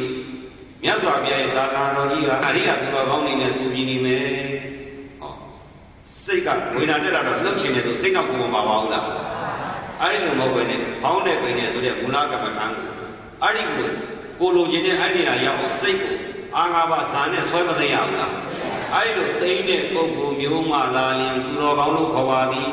စိတ်နောက်ကိုမပါဘဲနဲ့စိတ်ကိုကိုလိုရာနောက်ကိုသိရပါသည်ဟုတ်ပြီလားသိတော့စိတ်ကဒုက္ခရုပ်နဲ့ပေါင်းသေးလားမပေါင်းတော့ဒုက္ခယတ္တမခံစားတော့ဘူးဒုက္ခယတ္တမခံစားတော့ဒေါသထွက်သေးလားဖားပေါ်သေးလားဟောအဲ့ဒါကဖားပယ်တဲ့အကျင့်လေးအကယ်၍အာနာပါနရှုပဲဆိုလို့ရှိရင်မူလကမ္မဋ္ဌာန်းကနဲ့စိတ်ကလေးကထွက်သွားတယ်ဝေဒနာတက်လာတဲ့စိတ်ကိုဒိဋ္ဌိဒေါသကတ်တဲ့စိတ်ကိုချုပ်သွားအောင်စိတ်ကိုဒိဋ္ဌိဒေါသလွတ်တဲ့အာနာပါနကမ္မဋ္ဌာန်းရအောင်အာငါးပါးနဲ့ရှုဖို့ဖြည်းဖြည်းရှုလို့မြတ်တိုးရှုဖို့ဟုတ်ပြီလားပြောတယ်ပြင်းတယ်ကိုယ်တော့လားနည်းနည်းလေးရှုလို့မြတ်နည်းနည်းတိုးရှုမှကိုယ့်ဘက်သားလာမှာမဟုတ်ဘူးလားအဲ့ဒါပြင်းပြင်းရှုပါမနေနေရှုပါမတတ်မှမဟုတ်လို့သေးလားအဲ့ဒါကိုတရားဆိုတာပြင်းပြင်းရှုပါတယ်ကိုယ့်အောင်လည်းလုပ်ကြည့်ဦးကိုယ်တော့ဖြည်းဖြည်းလေးရှုတော့ဝေဒနာနဲ့တက်တော့ဖားကြီးရောက်သွားတော့ကိုပြင်းတော့ကိုယ်ကိုယ်တိုင်သာသနာမှာလိမ့်နေပြီးတော့ကိုယ်ကိုယ်တိုင်သိရမယ်ကိုယ်လိမ့်ပြီးသူများသွားလိုက်တော့သူများကဒုက္ခပြောင်းသွားတာပို့ပြီးဒုက္ခရောက်တာအဲ့တင်းသွားမကြည့်တဲ့ကျမ်းတယ်ဆိုအဲ့ဒါအာကုသိုလ်ထားတဲ့ကောင်မတားဘူးလားသွားမလို့နဲ့တင်းကကျမ်းတယ်ဆိုတော့သွားရတော့ဘယ်တော့လာရလားမလာရင်ဟုတ်ပြီနော်အဲ့ဒါဘာဖြစ်လဲ6ထားတော့ကြောက်နေဘူးလားဘာဖြစ်လို့လဲအမှန်ကိုမသိတာဟုတ်ပြီနော်ဒေါသဆိုတဲ့စေတသိက်ဖားရုပ်မှလားစိတ်မှလားစိတ်မှကတ်တဲ့ဒေါသကိုဇန်စေတသိက်တဲ့ကမ္မထံအာယုကိလေသာကင်းတဲ့အာယုနာဒီဘက်မှာကတ်လိုက်တော့ဒေါသကတ်လို့ရသေးလားဇန်ဆိုစေတသိက်ကတ်တော့ဒေါသစေတသိက်ချုပ်မသွားဘူးလားအဲ့ဒါဘာလို့တာလဲဖားကတော်ထုတ်ရုပ်ကိုပြင်လိုက်တာလားစိတ်ကိုပြင်လိုက်တာဒါပြင်စိတ်ကိုနာပြီးတော့ဟောင်းတဲ့ပင်နဲ့စသဖြင့်ကမ္မထံကိုရောက်အောင်ပြင်လိုက်တော့ရုပ်ကိုမပြင်မဲနဲ့စိတ်ကိုမပြင်လိုက်ဘူးလားအဲ့ဒါယုံနာနေပြီမဲ့စိတ်ကနာရယုံနဲ့မပေါင်းမဲနဲ့ဇံဆိုတဲ့ပီတိဒုက္ခအာယုမှာသွားနေတော့ချမ်းသာနေတယ်အောက်ကတော့ဗာဖြစ်လေသိရနေဒါပေမဲ့အဲ့စိတ်လေးရတော့ခံစားလားမခံစားဘူးဒါပေမဲ့ယုံတော့နာမနေဘူးလားစိတ်မှနာရဲ့လားအခုကယုံနာရင်နာဘူးစိတ်မနာသေးတယ်ဆိုတော့တရားလည်းဝင်လာတဲ့တော့ဟောစိတ်ကမနာအောင်လုပ်နေပြန်ကဲဟုတ်သလားမဟာရင်နော်ခင်ဗျားတို့ဘာလို့မျိုးတတ်တိမရှိမှန်တယ်လည်းပြောရင်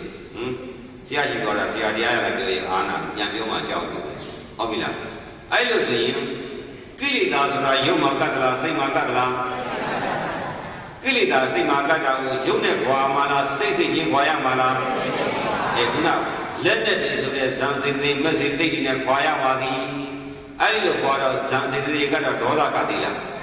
မကတ်တော့ဒုက္ခဝေဒနာနဲ့ရင်ဆိုင်ရနေပြီလေဒေါပနဆိုတဲ့ဘာလည်းမရှိဘူးပြုမိလေဆိုတဲ့လောဘရှိသေးလားပရိစ္ဆသုံးပါးရပ်မသွားဘူးလားအောက်ကဝေဒနာတော့ရှိတယ်ဒေါသမရှိဘူးတဏှာမရှိဘူးဟုတ်ပြီလားအဲ့တော့နာသီဝမှာကတ်လို့မြေဝါတဲ့ကဒေါသနဲ့တဏှာဆိုတဲ့အာဟုစိတ်ဖြစ်သေးလားဖြစ်เสียမရှိပြောเสียရှိသေးလားအဲ့ဒါဖြစ်ဖြစ်ဆုံးအောက်ကအဲ့ဖောက်ပြန်တာကြီးကတော့ဖြစ်ဖြစ်ဆုံးတာဆုံးခုနကတော့ဇန်စိတ်သိနေတဲ့ရှူရှိုက်နေတဲ့ဖောင်းတဲ့ပင်နဲ့မှနေတဲ့ခန္ဓာကြီးဥရိခန္ဓာ၅ပါးရောဖြစ်ဖြစ်နေမနေဘူးလားဒါပြင်ဘယ်ခန္ဓာမှာဖြစ်ဖြစ်ဆုံးတာဥပါဒံကိန်းနဲ့ဥပါဒံနဲ့ခန္ဓာအဲ့ဒါလေးခင်ဗျားတို့ဥပါဒံမကိန်းနဲ့ဥပါဒံနဲ့ခန္ဓာရဲ့ဥပါဒံနဲ့တကွာဖြစ်တဲ့ဥပါဒံနဲ့ခန္ဓာရဲ့လို့ရှိပါသည်သိသလားတဏှာကတော့ပဲစီအကုန်သိတယ်ဟုတ်ပြီနော်ခန္ဓာ၅ပါးခန္ဓာ၅ပါးခုနလိတ်ခန္ဓာရဲ့စိတ်ကြီးတုံးရဲ့ဓာတ်ရဲ့လို့လည်းမပြောဘူးလားလိတ်ခန္ဓာဆိုတာကအကျိုးတရားကုသိုလ်အာကုသိုလ်မရှိဘဲနဲ့နော်သူ့သဘောသူဆောင်ပြီးပေါက်ပြန်နေတဲ့ခန္ဓာ၅ပါးကိုအဲ့ဒါဥပရိခန္ဓာ၅ပါးဥပါဒံခန္ဓာ၅ပါးလို့ခေါ်တယ်။သဟိမနောဝိညာဉ်မှာကြတော့ဥပါဒံကိန်းနဲ့ဥပါဒံနဲ့ခန္ဓာ၅ပါးလို့ခေါ်တယ်။ Ubadan lu bioja le ubadan sura ba ku bioja le ubadan la pisi ya bawa lu chi yin ba ku be ya ubadan ku be ya hu la tana sura ubadan ba la bi no ubadan be ya me da ubadan sura ba ku ra le ada ni mati be ne belu lu taya jin lu ya ma le daitu baran nga bo ni ya kai de nga bu ya na le nga sin ye de we na le nga yau ji le nga be lu daitu ka ku la daitu baran chanda la lu yin na ka mu baran ho bi la nga khan na ni ya de nga sin ye de ada shi lu so da ada waru baran ho bi laပြုတ်ပြင်မှချမ်းသာတယ်ဆိုတဲ့အကျင့်ကအကျင့်မှန်ရဲ့လားမားတဲ့အကျင့်ကြီးဖြစ်တဲ့သီလဘုရားနဲ့ဘယ်လိုဖြစ်တရားတိုင်းပြင်းလိုက်တရားတိုင်းပြင်းလိုက်တော့ပြင်းပြနေရတော့တဏှာနဲ့ဒေါသကိုအရှုံးပေးနေရပါသည်ဟုတ်ပြီလားစိတ်မှာမက်ကသွားသလားဒိဋ္ဌိဒေါသကသွားသလားလူကျင်တာကတော့မက်လူကျင်တာမက်စိတ်နဲ့တွဲကျင်တာရှိအဲ့တော့မက်စိတ်ဆိုတာကရှိကလည်းမက်စိတ်စိတ်နဲ့မက်စိတ်နဲ့တွဲတော့စီးမှုကြောက်ပြီလားမတောက်တော့ဘူးဒေါသမကတ်တော့ဘူးအဲ့တော့ရှင်းစိတ်ကလည်းမက်စိတ်နောက်စိတ်ကလည်းမက်စိတ်နောက်ကစိတ်ကလည်းမက်စိတ်ဆိုတော့ဒေါသကတ်လို့ရသေးလားအဲ့ဒီမှာပါလဲလို့ပြီးဒိဋ္ဌိနဲ့တဏှာကိုဥပါဒံတရားကိုခေါ်ပါသည်ဒိဋ္ဌိနဲ့တဏှာကိုပါခေါ်လဲအဲ့ဒီဒိဋ္ဌိကအတ္တဝရုပါဒံရဲ့ဒိဋ္ဌိပါဒံရဲ့နှစ်ခုဟာသီလပုပါဒံအဲ့ဒါဥပါဒံဒိဋ္ဌိပါဒံနဲ့ပါတယ်ကာမုပါဒံတဏှာကာမုပါဒံတဏှာရဲ့အတ္တဝရုပါဒံရဲ့ဒိဋ္ဌိပါဒံရဲ့အတ္တသီလပုပါဒံရဲ့ပေါင်းရင်ဒိဋ္ဌိနှမျိုးပေါင်းရင်တဏှာနဲ့ဒိဋ္ဌိမရဘူးလားစိတ်မှာတဏှာနဲ့ဒိဋ္ဌိချုပ်ချင်လို့တရားသွားထိုင်တာအနေချောင်းကြီးလို့သွားတာမဟုတ်ဘူး။ဟောပါပြီလား။စိတ်နောက်လည်းကိုပါနေတယ်သိလည်းသိမခံနိုင်ဘူး။နိဗ္ဗာန်လိုချင်ဘယ်လိုကျင့်ရမလဲ။တိခံပဲရောက်လဲ။နိဗ္ဗာန်ရောက်ချင်ဘာလို့ရမလဲ။ပြင်းနေတာသိခံနိုင်လားမသိခံနိုင်လား။အဲ့တော့ပဲရောက်မလဲ။သွားဖို့ဟောပြီလား။အမေပြန်လာပြန်ပြီတထုံးကုန်တာပဲပြောင်းတာပဲသူကဘယ်နဲ့စခန်းရှိနေပြီဟောတာအောက်ကကားတယ်တဏှာကတော့ငကိုအတိုင်းပဲရှင်မောင်းတင်မောင်းတရှိလို့ကျွန်တော်ပဲထုံနည်း၎င်းထုံနည်း၎င်းတရားမကြည့်ရတဲ့ဒီတိုင်းပဲတရားကြည့်တဲ့ဒီနောက်တဲ့ဒီတိုင်းပဲထုံနည်း၎င်းပဲလက်စခန်းပြန်လာလဲမြင်လေးမလေးရွှေလေးတဏှာလိုလိုက်လေးငါနဲ့ပေါင်းလိုက်တနစ်ကြတဲ့နှစ်ကြတဲ့စခန်း10စခန်းအခန်း30ဒီလိုမိုးကုတ်မျိုးရောက်ခဲ့တယ်ရင်မတီးပြီးတော့ချုံမချလို့လားနော်မိုးကုတ်ကယောဂီတွေမိုးကုတ်မျိုးကယောဂီတွေနော်တပည့်တော်နှစ်ပေါင်း40ကြာပါပြီဗျာဒီပြောနှစ်ပေါင်း30ကြာပါပြီတဲ့ရေသူပြီးငိုကြတာဟုတ်ပြီနော်အဲ့တော့ယုံနာရင်နာပြီစိတ်မနာနေနဲ့ဆိုတော့ယုံမနာအောင်ဆိုတာဘယ်ပုဂ္ဂိုလ်ကမြန်မနာအောင်လုပ်နိုင်လဲမြတ်စွာဘုရားတော်မှာဥနာတိလွဲ့ရလားအဲ့ဒါဆိုအဲ့ဒါကြီးကိုမအောင်မနာအောင်လုပ်လို့ရမရတာကြီးသွားတော့ပြီစိတ်မနာအောင်လာလုပ်လို့ရမှာစိတ်မှာဘာကတာလဲဆိုရင်ဒိဋ္ဌိနဲ့ဒေါသဒိဋ္ဌိနဲ့ဒေါသကမိကဲ့သို့တင်ပြီးတော့မိသားနဲ့တူတဲ့စိတ်ကိုမပေါအောင်လားပေါင်းတော့ဒိဋ္ဌိဒေါသကတော့စိတ်မှာကျွတ်ကျွတ်ဆိုအောင်မလာဘူးလားအဲ့တော့မိတတ်ချင်ဘာနဲ့တတ်လဲအဲ့ဒီအာဟုစိတ်ကိုဇန်နဲ့သိသိလိုက်တော့နော်ဒီတဲ့နာဒီမှာထိတဲ့နေရာဝိတဲ့အရှိတူထိတယ်လို့သတ်မှတ်နေတာကသုံးသတ်နေတာဝိသတာအဲ့ဒီဝိသတာအားလည်းကောင်းတော့ပီတိဒုက္ခဧကကရာဆိုပြီးတော့ဒုက္ခအာယုမှာစိတ်ကလေးတီးမသွားဘူးလားစိတ်ကိုဒိဋ္ဌိတဏှာကသိလားမကတော့လောင်သေးလားမလောင်တော့ဘာနဲ့ပဲတာလဲဇန်နဲ့ပဲဟုတ်ပြီနော်သီလသမာဓိမပြည့်ဘူးလေဘယ်ကမက်ကရမလဲမက်ကရှိပါတော့သီလမက်ကသမာဓိမက်ကနှစ်ပါးမရဘူးဘယ်လိုမရဘူးခုခေတ်ကအကျက်ခေတ်ပြတရားစတိုင်းနေဆိုတာလာခဲ့မက်ပဲအဲ့တော့အုံလို့လိုချင်တဲ့ပုဂ္ဂိုလ်တယောက်ကဒီအုံကြီးထဲမှာအုံလို့ရှိရတော့မှန်းတယ်အဲ့ဒီအုံလို့ကိုဒီတိုင်းပေါ်ယူလို့ရတယ်ဘာလို့ ရလဲအခွန်ဘွားတစ်ခါပါမယ်အုံလို့ထွက်သလားဓမ္မကြီးနဲ့ပေါ့စီယူနေပေါ့နောက်အခွန်မတစ်ခါပွားတယ်အုံလို့ထွက်သလားအသာတစ်ခါပွားတယ်အုံလို့ထွက်သလားကြီးကြီးပြီးညှိထုတ်တော့ထွက်မလာဘူးလားအဲ့ဒီအရာသာလေးကမကောင်းဘူးလားဟဲ့တရားဆိုတာနုနုညံ့ညံ့ကျင့်ရတာတဲ့နုနုညံ့ညံ့ဆိုတဲ့အုံလုံးနဲ့တူတဲ့ပရမတ်ကိုအခွန်ဘွားမှာဟောပဲနဲ့ရမှာအိမ်ရလာတဲ့စိတ်ကြမ်းစည်းရိုက်ကြမ်းရုပ်ကြမ်းတက်ကြမ်းအဲ့ဒီအကြမ်းတမ်းကြီးနဲ့အုံဒီအခွန်မှာဟောပဲဘယ်လိုနည်းနဲ့သွားပြီးတော့ပရမတ်ကိုသွားရှုနေတော့မသိဘူးကျုပ်တို့ရှိမှတော့မရဟုတ်ပြီလားတရားဆိုတာနုနုဆိုအုံလို့ဆိုတာနုနုလေးပဲဒါမဲ့ကိုလိုချင်းနဲ့နုနုနဲ့တူတဲ့အုံလို့ကတခါတည်းရရလားအခွန်ဘွားတဲ့အခွန်ပါလေးမဟောပဲနဲ့ရပါမလား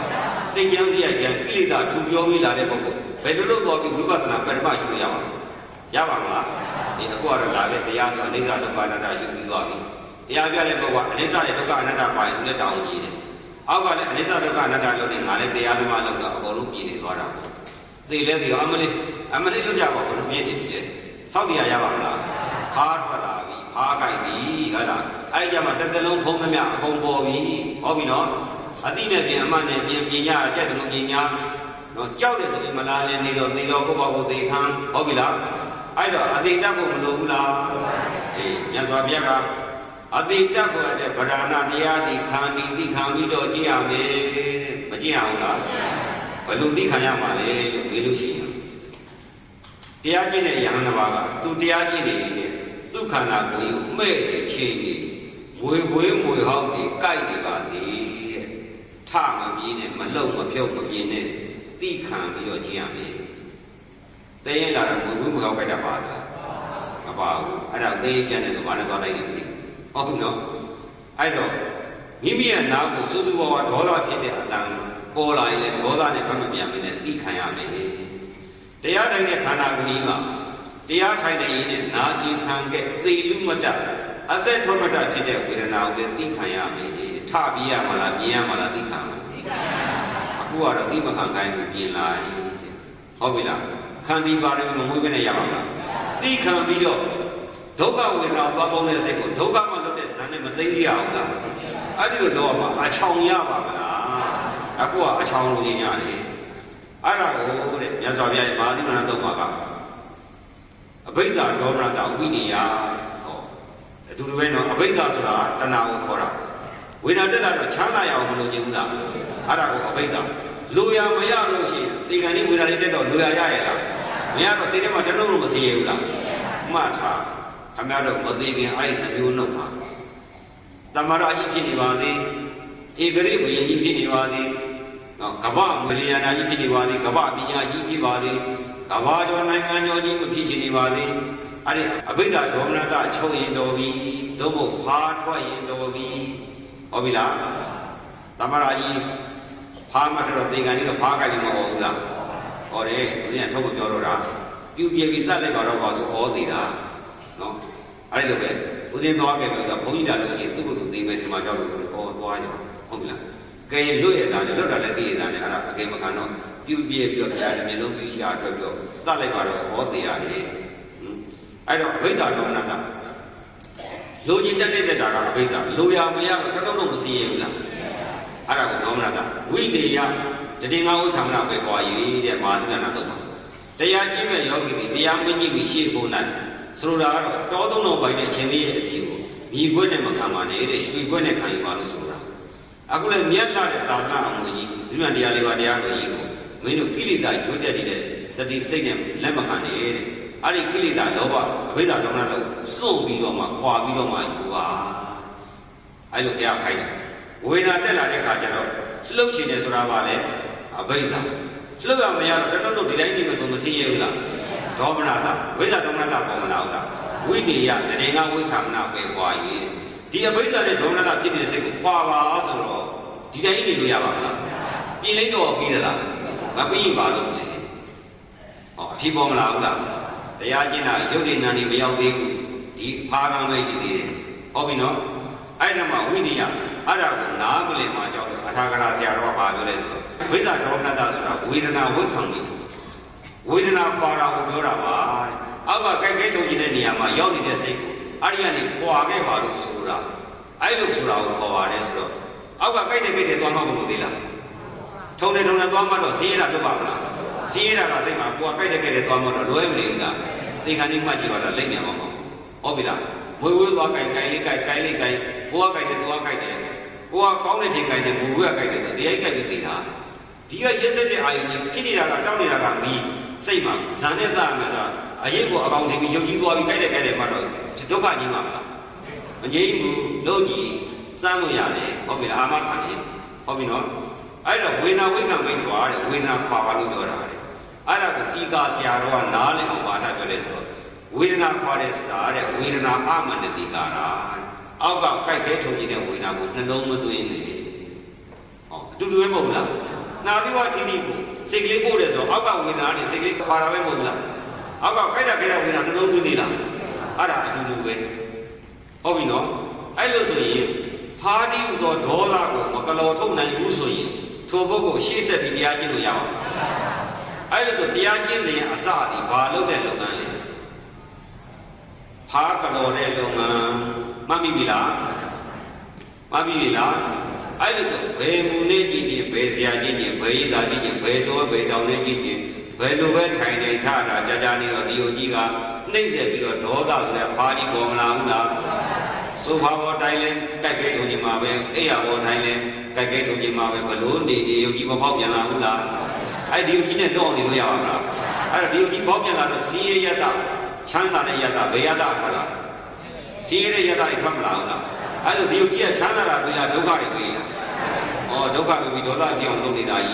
Hobila. Arago, Tikana Goa, Doda Dingo Pago, Mapaya Dimit, Doda Dalani, Secretary Yamana. We were the Nazra, Doda Ayla, Doda Lute Ayla. Doda Lute Ayu, Shumasima, Doda Dalani Yamana. Moa Lute Ayu, Nova Lute Ayu, Pinya Lute Ayu, Parama Pinya Shila.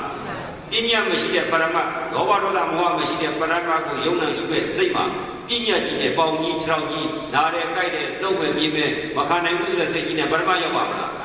Yawes to the Yonanga, two women, same thing. Hobino,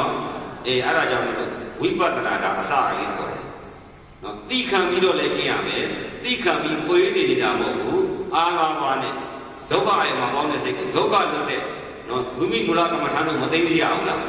How have been a young things of Padula? Lady boy, young things of Goda is a part of the lab. Now, the what did you give you? Do what the law, they did not why you Goda Tadilla. She didn't know they could now she know. The people here say that they go, she could Goda Camilla, Hashidilla, Arachi. Hobino, Lugamana, Yidia Dilla, Loyina Vale, Harding Goda Travel, Jana Nuda Shida Nuda Jana Bijele. A few trouble to the Valele, Harding to Doda. Hobino, I look to Udin Mushidala, Dumia Mushidala, Palo, Palo, Jin, Parkalo to Da Pivabe. To the Amare money, go the Aquila, but go the Indian, hold them out at the Han and Tuji, Hobila. Daliva Popian with a letter or no Makana Musi, the no see the look in the Venus. Media, Podia, Yanzi, Tola, Dola, Podian Shidilla, Doda Simachilani. Doga we never give me the Nova, Tanana like Dola, Sema Tanagula Megula, Tanagulami. Hydroma, Ogosia Rodiga, Kana Machaga Nima, Kana Shige, like Kanzame, with an area, Kibia, Sobo Yao, Shuja, Mame Maleo, Dija, Mamula. We are not keep it so much. Low video keep it only now. Dubadu, Kaka, Dubadu, keep it Dubadu, so netty on Subaru Sura. Hobina. I look at Dubadu, keep it Dubadu, so netty, Dubadu, Popian or Nayan Namla. Have a same now, Maloa, Sierra or Nakua to do it. Pay already the land and park or Avella. I don't say Mara Shidilla. I don't know if he should do Logilation more. The Nayan Yaka. No, the night of Papa. But I don't know, and I do. Hobila, they don't want to die the yard. Hey, I want to move to Yadilla. General Lulino Yadilla. Hey, Madani Ma. Shabama, Jolo Hanoma, but Uma getting other than Taiki was your day. I didn't be okay. They be sort of a concum. Ama was your They may not lava, yes, where when and done it at Chima. Mimima, Hama Tana, Haga, Siam Lila. I got a Trala, we don't even Trabahu, now Baum and Alabama, Baum with Legani Yara, Zogranamiano, Same Bayeti, Gomrudi, Traladala, Chuidi, Traladala, Arimada, the Baymatone, Ponizawabi, Gare Jeteva. The way to the Madaya Lamonia, Ponia, Ponia. Madi no Ataranako Devina, Dima, Taranako behind. Taranako Dina, Madadi, who you give Taranako Dekamila. Taranako Dina is a Balada. Two. A boy, you know, Yaku, Madara, Dima, Tanani, Dima, Tanya, Poya, Madao, Dila Vira, Dila Vira. Abida, Taranaka Vila. Maderia you have a Madadima you are Madaya. We have been a Madawa to the Madao, Madaya, Boya, Budam Levi, the Mount Madai Sunaila. အဲ့ဒါမသားကြီးမှတရဏဂုံရလားဘာလို့တရဏဂုံဘယ်သွားတင်တာလဲဟုတ်ပြီနော်ကြံတဲ့လူကိုတင်တာမသားနဲ့ဘာဆိုင်လို့လဲမသေးဘဲနဲ့တင်လို့မရဘူးလားအဲ့ဒါတော့မဟုတ်မသားသေးရဘုန်းကြီးလာပါဆိုတော့ကဲမင်းတို့ငမိုက်သားကြီးမသေးခင်နဲ့မတင်မနဲ့မသားကြီးတွေးချပြီးတင်တော့သပိတ်ကြီးကြီးယူသွားတာပေါ့ခြိုက်ကြီးကြီးနဲ့နှစ်ထပ်သုံးထပ်တော့များများမရတာလားကျုပ်တို့ကတော့မမြတ်ဘူးဒီလောက်ဆုံးမတဲ့ကြားတွေကကြောပေးပြီးတော့နော်ကြောင်တောင်ကန်းနဲ့မမိုက်သားမသားတရတော်မယူနိုင်တဲ့ကိစ္စကိုမသားနဲ့လာရှုပ်ယူခဲ့များများဘာဖြစ်လဲမျက်မှောက်စားတော့ဘုရားဝသားမျက်မှောက်ထည့်ခိုင်းတာအဲ့တော့မသေးခင်ကဘာလို့ထားမှာလဲတရဏဂုံတိထားဩဒမှုသေးပြီဓမ္မမှုသေးပြီသံဃာမှုသေးပြီနဲ့တရားတတ်တဲ့ဝေဒနာပေါ်မှာချမ်းသာပါလားအဲ့တော့ဒီလိုရိုးဗုဒ္ဓမှုသေးပြီနဲ့ရပါလားသမ္မာရှံဃာဗုဒ္ဓမှုသေးပြီနဲ့မရဘူးသမ္မာရှံဃာဓမ္မမှုသေးပြီနဲ့မရဘူးအခုလိုဇေယျနဲ့လက်တွဲပြီးတော့ဖာရိခန္ဓာထဲမှာဖာရိသောဒေါသဝေဒနာနဲ့မပေါ်တော့ပါဘူးလားဘောပေါ်လာပြီနော်တက်တက်အကျဉ်းသေးခန္ဓာမဟုတ်ဘူးဖာရိသောဒေါသထွက်ချင်လို့တတ်ချင်လို့ဒါပေမဲ့အလကားနေဒေါသကြီးဖာရိထွက်ခဲ့ပါလို့ရလားမရတော့ဘာကိုအကြောင်းခံလဲဝေဒနာကိုအကြောင်းခံငါးများတဲ့ပုဂ္ဂိုလ်ကရေထဲမှာငါးရှိတာသိရလား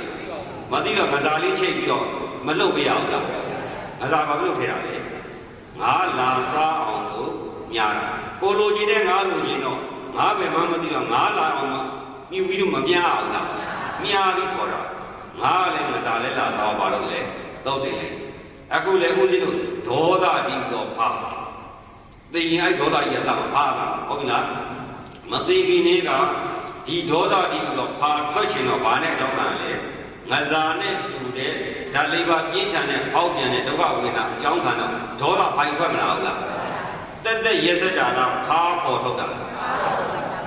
အဲ့လိုဆိုဖာပေါ်ထုတ်တာကိုသိတော့ဒီဣတာသောမကြီးနဲ့ကျမ်းတာအတ္တကိယမတာဒီယောဂဆိုအဲ့ဒီပုဂ္ဂိုလ်မှန်ရဲ့လားမမှန်တဲ့ဆရာ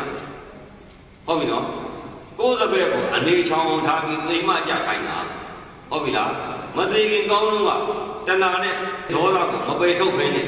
နော်အလိုလိုက်အကြိုက်ပြီးဒေါသအကြိုက်ပြီးတော့မျောခိုင်းပြီးတော့ဘိုးကြီးအခုလေသောတာပန်ဖြစ်ပြီးတပတ်ခုပြီးဒိဋ္ဌိပြုတ်ပြီးလျှောက်ပြောတယ်ပြောတော့မြောက်သွားငါသောတာပန်ဖြစ်နေတယ်သိလဲသိရောအကျော်တော်ခံပြီးဟောကုန်ပြီဟုတ်ပြီလားပြောတာပြောင်းတာကတော့ဦးသိရှိမှာတော့တပုံကြီးပဲဦးသိယောဂီဘယ်တော့မှမဟုတ်ဘယ်တော့မှမတော့ဘူးဟိုဘုရုပ်ကောင်မရပမာတော့အနှုတ်တီစကားနဲ့ရေကလေးထည့်ထားတယ်ပြောလေးပဲတချို့ဆိုလို့ရှိရင်နေဘူးရောက်သွားတာတယ်ပုတ်ဆန်းမရအဲ့တော့ဒကာဓမ္မတွေဘဝတစ်ခုမှာသာသနာနဲ့ကြုံတော့ဘာရဖို့လဲဘာတရားလဲဟုတ်မဝိနဲ့အဝိကြံနေတယ်ဖားကတော်ကိုလိုတယ်ဘာကတော်ကိုလိုလဲဒေါသအဒီဟူသောဖားကြီးမရှိလို့ရှိရင်အကိန်းကဖားပြီးတော့ဒေါသကိုပယ်ထုတ်လိုက်မှတော့အောက်ကဓာတ်လေးပါဘလောက်တတ်တာစိတ်မှာဒေါသပြေဦးလားဒေါသမပြည့်စေးဦးလားအဲ့ဒါပဲဟုတ်ပြီလားစိတ်ဝိရကြီးအများကြီးထပ်တာပြသေတော့အမလေးအော်ပြီးလူလိုက်တော့ကြက်တည်ရှိသေးလားမင်္ဂလာမရှိတော့ဟုတ်ပြီနော်အရင်တော့ကတော့မသာကောင်းတော့ကတော့စိတ်ပြေးနဲ့ကြက်တည်ရှိနေသေးတာဝေဒနာလည်းတက်တော့သက္ခဏ်ကြီးလည်းကြောက်ဘာဖြစ်လာလဲကြက်တည်ရှိသေးလားရှိတော့အဲ့လိုကြက်တည်မရှိတဲ့မျက်နှာမျိုးနဲ့သိကျင်လို့လားမှတ်ထားတော့အရှက်မရှိထမိုင်းနေအင်ကြီးတွေချွတ်တဲ့တရားလိမ့်ပြန်ပြီးသိကျင်လို့လားအော်ဟိပြီကဲပါလာပါအောင်လို့ကဲပါကြီးကတစားစားနဲ့သိကျင်လို့လားမချမ်းသာရင်နေပါစေဟုတ်ပြီနော်သမရကြီးအာနာကြီးဘီကြီးမဖြစ်နေပါစေ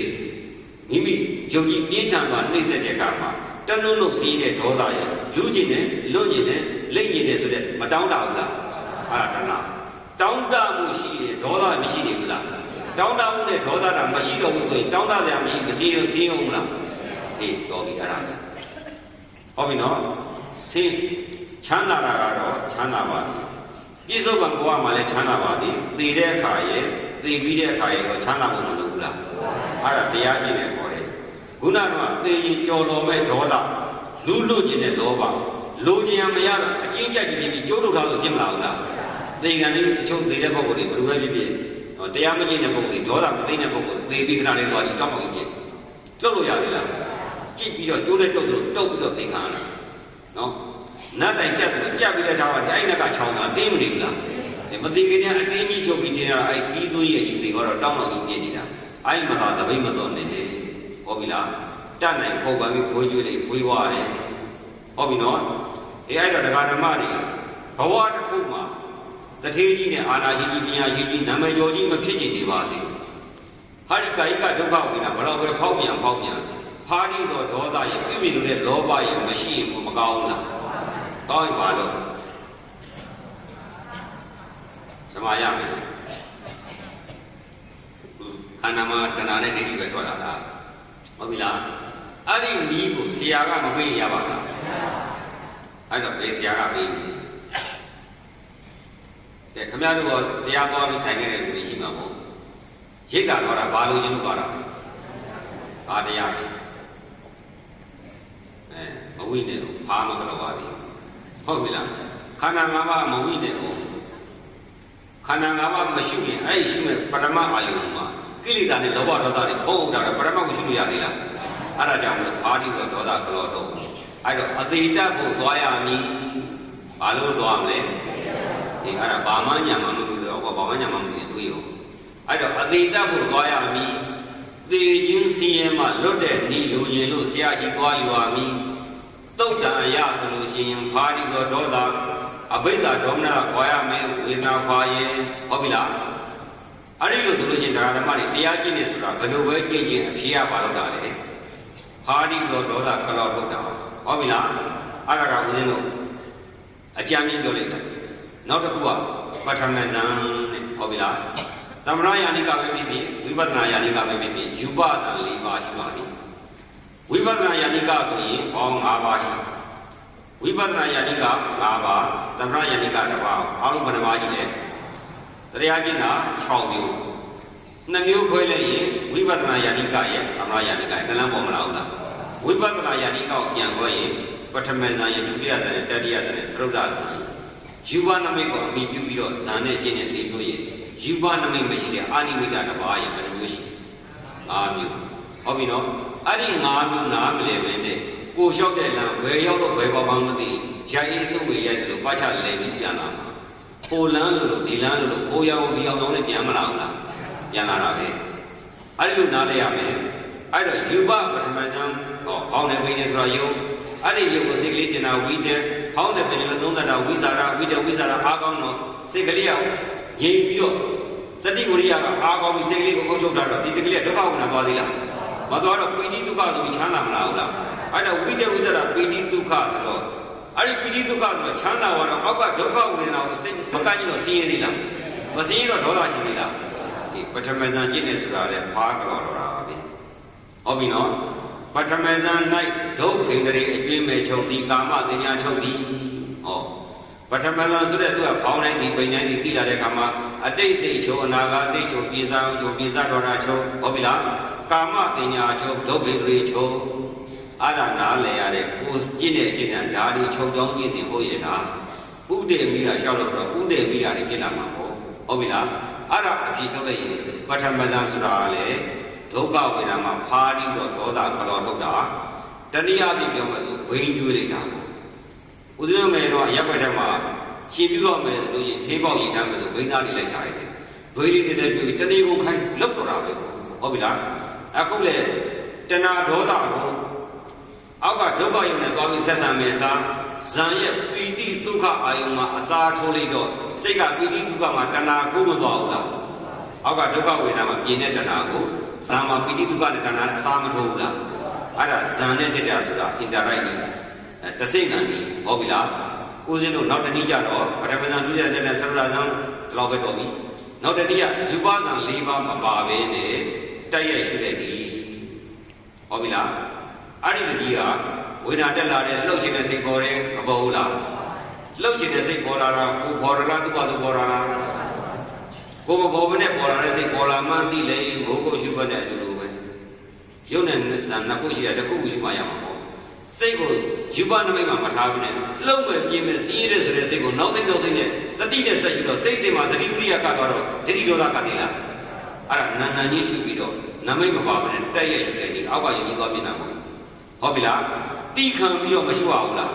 တခါတည်းတော့ကိုယ်ပဲနိုင်မယ်သိခံပြီးတော့မှရှင်းတဲ့လုံးဝပြမဲ့စိတ်ကိုနောက်စိတ်နဲ့တစိတ်ပေါ်လေးတစိတ်ယူနေတစိတ်ပေါ်လေးတစိတ်ယူနိုင်အောင်ရှုသွားတော့နောက်ဖြစ်လာတဲ့စိတ်မှာတတိဝရိယကတ်မလာဘူးလားတတိဝရိယကတ်ရင်ဇံစိတ်အဲ့ဒီမှာကိုနာတယ်ကြိုက်တယ်ထုံးတယ်ဆိုရင်အာဟုတုစိတ်ရှင်းစိတ်ကလည်းအာဟုတုစိတ်နောက်စိတ်ကလည်းအာဟုတုစိတ်ရှင်းစိတ်ကအာဟုတုဖြစ်တော့နောက်ကကုသိုလ်မဲ့စိတ်နဲ့စောင့်ကြည့်တော့စိတ်မှာဘာကသွားလဲဇံတော့မဲ့တော့ကတ်မသွားဘူးလားအဲ့ဒါစိတ်ကိုပြင်လိုက်တာဟုတ်ပြီနော်တတိကအမြင်ထားနေမယ်ဆိုရင်အာဟုတုစိတ်ကတ်လို့ရသေးလားအဲ့တော့တတိနဲ့ကတ်တော့စိတ်မှာမက်တည်လို့အောင်လားအဲ့ဒါရှင်းစိတ်ဖြစ်ပြီးနောက်စိတ်ပဲရှေ့ကလှုပ်ချင်အောင်နောက်ကလှုပ်နေရှေ့ကတဏ္ဍာနောက်ကတဏ္ဍာဟုတ်ပြီလားရှေ့စိတ်လှုပ်ချင်တာကိုသိခံပြီးတော့လှုပ်ချင်တဲ့စိတ်ကိုလိုက်ယူတာကပါလေမက်စိတ်ဟောအဖြစ်ပေါ်မလာဘူးလားကဲအဲ့လိုဆိုခင်ဗျားတို့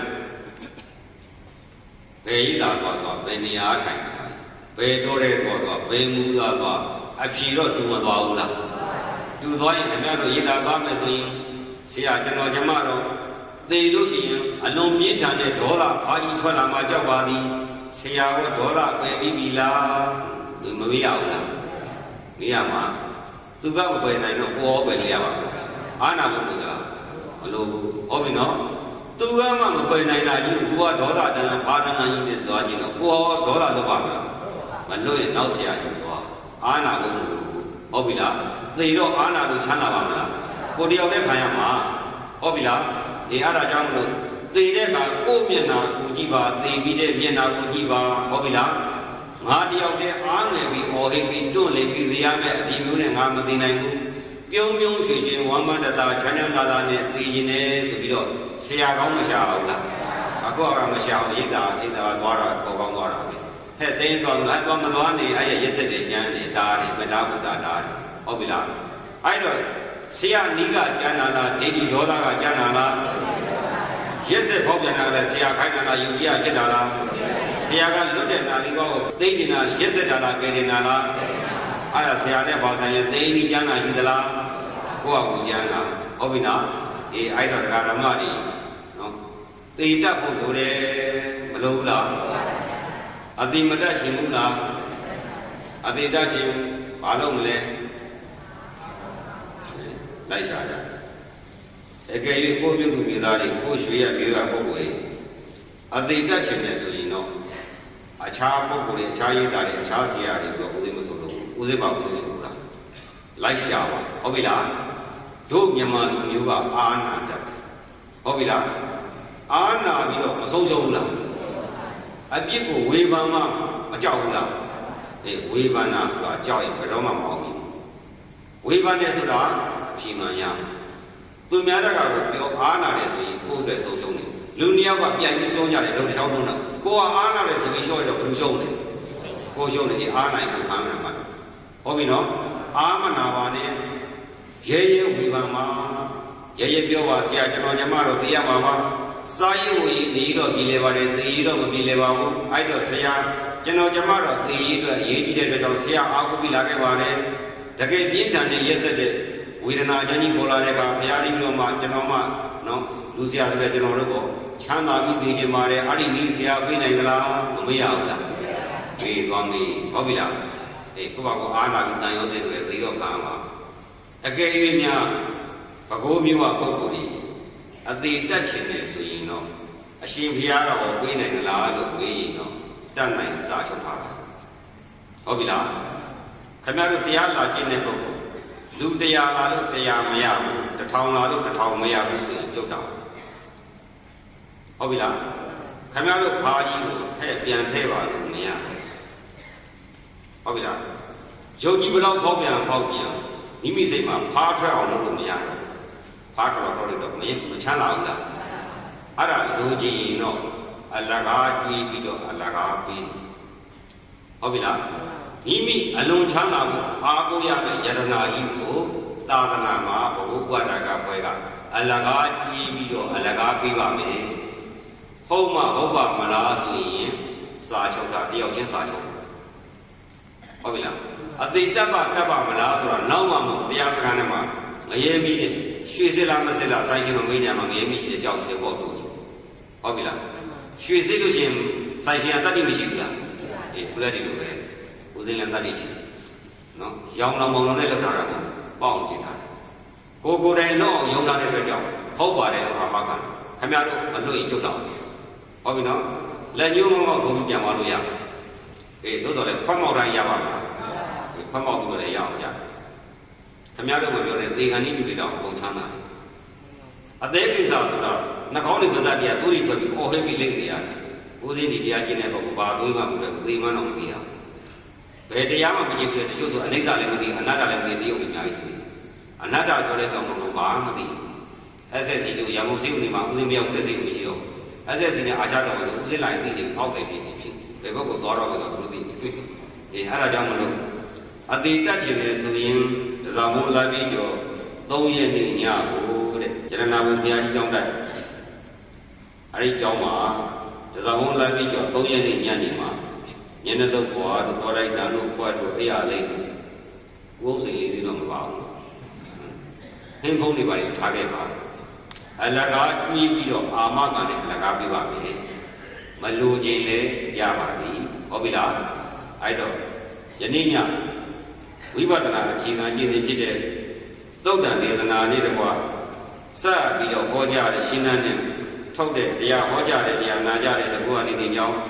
တရားကျင့်ကြတရားနာကြတဲ့ပုဂ္ဂိုလ်ပေါ်သူတော်ကောင်းတို့ဒီမသိမီတဲ့ကရှင်လုံးမှာ